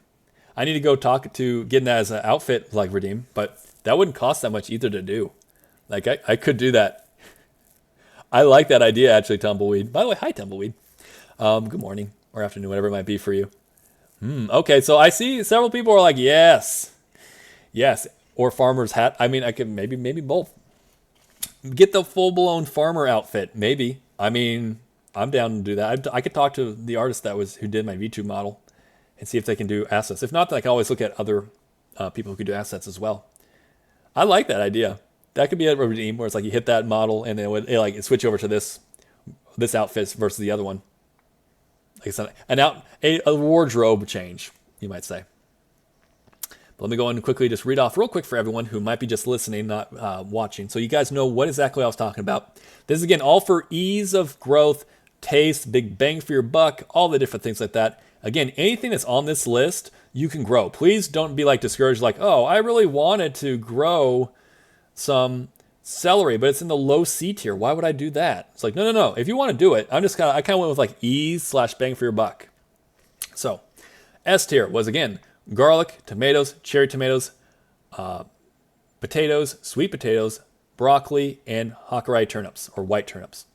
A tier, we got, summer squash, got arugula or rocket, green onions, cucumbers, all forms of bulb onions, all forms of beans, all forms of peas, winter squash and pumpkins, lettuces, mustard greens, spinach, and beetroot. For B tier, we got carrots, parsnips, the other types of purple-topped turnips, kale, sweet corn, all the different forms of bell peppers and peppers as a whole, kohlrabi, leeks, avocado, I still don't understand the one, artichoke, cauliflower, all forms of cabbages, and red are the small type of radishes. For C tier, we have all forms of okra, rhubarb, asparagus, both watermelon radish as well as daikon radishes, collards, celery, broccoli, Brussels sprouts, and fennel. And the only other ones we have in D tier are ginger and eggplant. Again, ginger is great for spice and flavor and everything. Its biggest downfall is that it's not easy to grow. So if you're wondering, like, why do you hate ginger so much? Again, I love ginger. I love it. It's not the easiest thing to grow. It's just not. But yeah, that's the tier list. It's too big for me to screenshot this sucker, but here we go. And now it'll be a part of the stream history forever because I'll be eventually moving it on over to our YouTube channel. So we did it. That actually, what was that? That was 3.5 hours of me yapping about vegetables. And again, The big thing I want to note to you guys, the big thing I hope that I can like run into everyone's heads and everything. What I have here as a tier, I'm just going off of what I know about what's easier or what you could do with a plant. So if you're feeling a little bit discouraged in the fact that like, oh, I wanted radish, but it's not that high up on the list. Why would I do radish? If you want radish, go for radish. I'll be here. That's the next thing I want to think is that please, I am here, whether it be on this channel, whether it be on my Discord. Shoot, maybe it's even other people's Discord. You could just shoot me a private message. If you're like, dude, I've been looking, I've been growing. I've grown this, the arugula. I really am interested in it. I love the idea of rocket. I'm having a little bit of trouble. Here's a picture of my garden or a little part of the garden. Can you tell me what's up? Please do that. I do that IRL with other people here in the neighborhood. If they have any questions, if they have anything, if they want to show me pictures, if they just have a quick question, please feel free to message me. I am doing this stream right now. Particularly, I want you to have an amazing garden in 2025. And if you have any questions, do not feel shy at all to reach out to me. I will happily do that. I will so happily do that. I'll feel like as though this went beyond just this stream and that you were like, cool, I can do this, because you really can. If you're like, I've never had success in the past, that was the past. This is the future, and you're going to do well. And I will be there if you need help. So I hope that this is a bit of help. But yeah, this is the list. This is the list here. I love berry yapping. Oh, thank you. Hell yeah. Hell of a TED Talk tonight, though. It was a heck of a TED Talk. Well, thank you. I'm so happy that you guys enjoy the talky times. And yeah, I hope that this was helpful.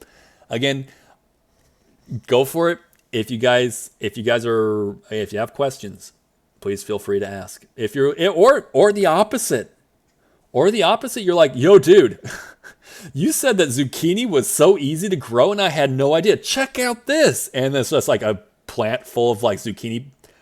Oh my God, that would be amazing. That would be so good to see. That would do my heart so well to see you guys like, with the success too. Because that's a part of food security too. I mean, it could be like money saving. It could be quality saving. It could be all the different things. It could be security. There's so many things you could do. And again, like you could do, like if you get really into it, if you get really, really down the rabbit hole, you're like, okay, cool. I got my determinate tomatoes. Great. I'm going to go ahead and can my determinates because I can go and make sauces out of it. Now I have all my year's supply of sauce. Great. What else am I going to do? Well, if I do proper canning, I can also make all my pickles. And I can go ahead and make a bunch of pickles I can safely store away in my jam jar or my storage over here. And you can go the whole nine. You can do it whether it's like the here and now of like, hey, you know what? I'm going to just enjoy some corn right now. I'm going to enjoy some corn right now. Or you can say, hey, dude, this got me thinking. And, I have plenty of space here. And I can make my own food and I can store it away, whether it be the here and now or the later.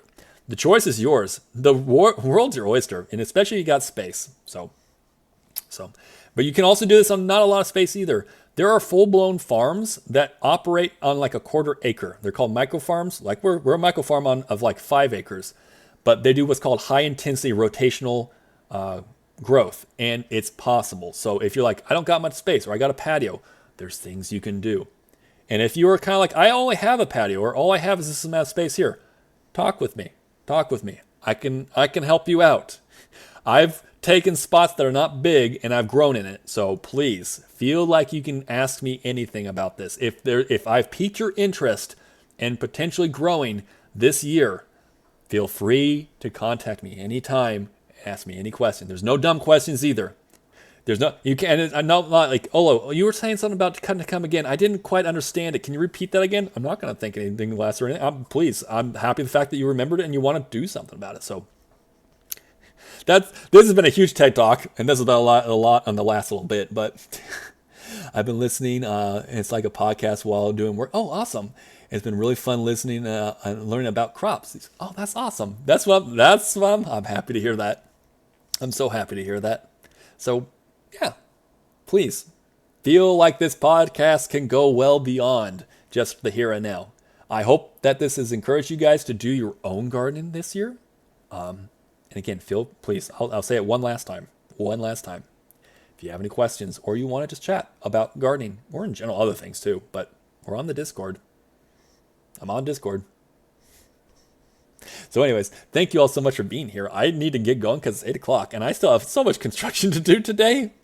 But let's see a couple things. First off, what's our last schedule? Our schedule, we're actually at towards the end of the week. Right now, Thursday is kind of like that gap where I don't really have all the hearts. Thank you. Thank you. All the hearts. I feel good. I feel good about this. Feel good about this cast. I feel good about this tier list. I might do more tier lists in the future. I'll definitely get you guys' opinion on what kind of tier list to do in the future too. Whether it be garden or whether it be like gaming and all that different kind of stuff too. But we'll be back again on Sunday morning for Stardew Valley, the 49er Farm run. And then we'll be doing again Sprawling Zomboid. It's going to be with Vince Offer, not Billy Mace, with Vince Offer. I got this brand new product for you. It's made out of the most amazing titanium. Actually, no, it's made out of wood. Scratch that. Wood. It's made out straight out of wood. And it's great for killing zombies. All right, time to hit the VOD. I know, right? Hit the VOD and be like, okay, what's up? The herbs and fruit. Ooh, I could do a herbs and fruit list. I could do that too. That would be pretty fun. Especially, the herbs would be fun, especially because there's so many herbs. Whether people are like the standard herbs that people think about, and there's like some more ones that are less known. Again, everyone knows about a root, like oregano, thyme, basil. They know those ones, which, by the way, they're great. I love them. But people less know about, like, say, like lemongrass or lemon balm or like lemon verbena. Oh my God, that's probably like one of my favorite new plants I've learned about is lemon verbena. Think of a plant that acts like lemon, a herb that's like lemon incarnate. But I think you could say the same about like lemongrass and stuff. It's got a lot of that lemony taste too. But yeah, let's also go to a couple things. I'm gonna get back to the Talkie Talk stream, but I need to see who else is online right now, because we're gonna raid out. We love raiding out to all the different wonderful people that are here. Let's see. Last time I raided out to B. Let's see. Mara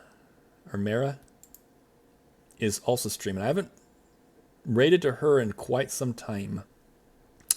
She's doing a just chatting. Do you guys rather do a just chatting, or would you prefer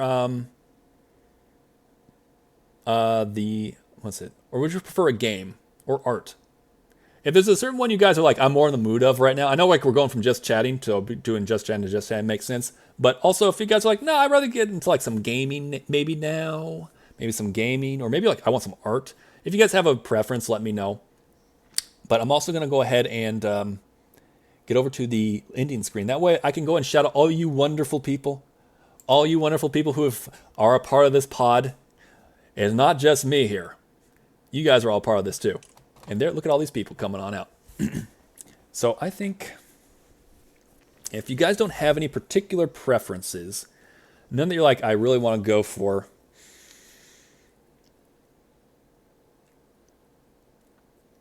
Let's see, think gaming or art. Okay.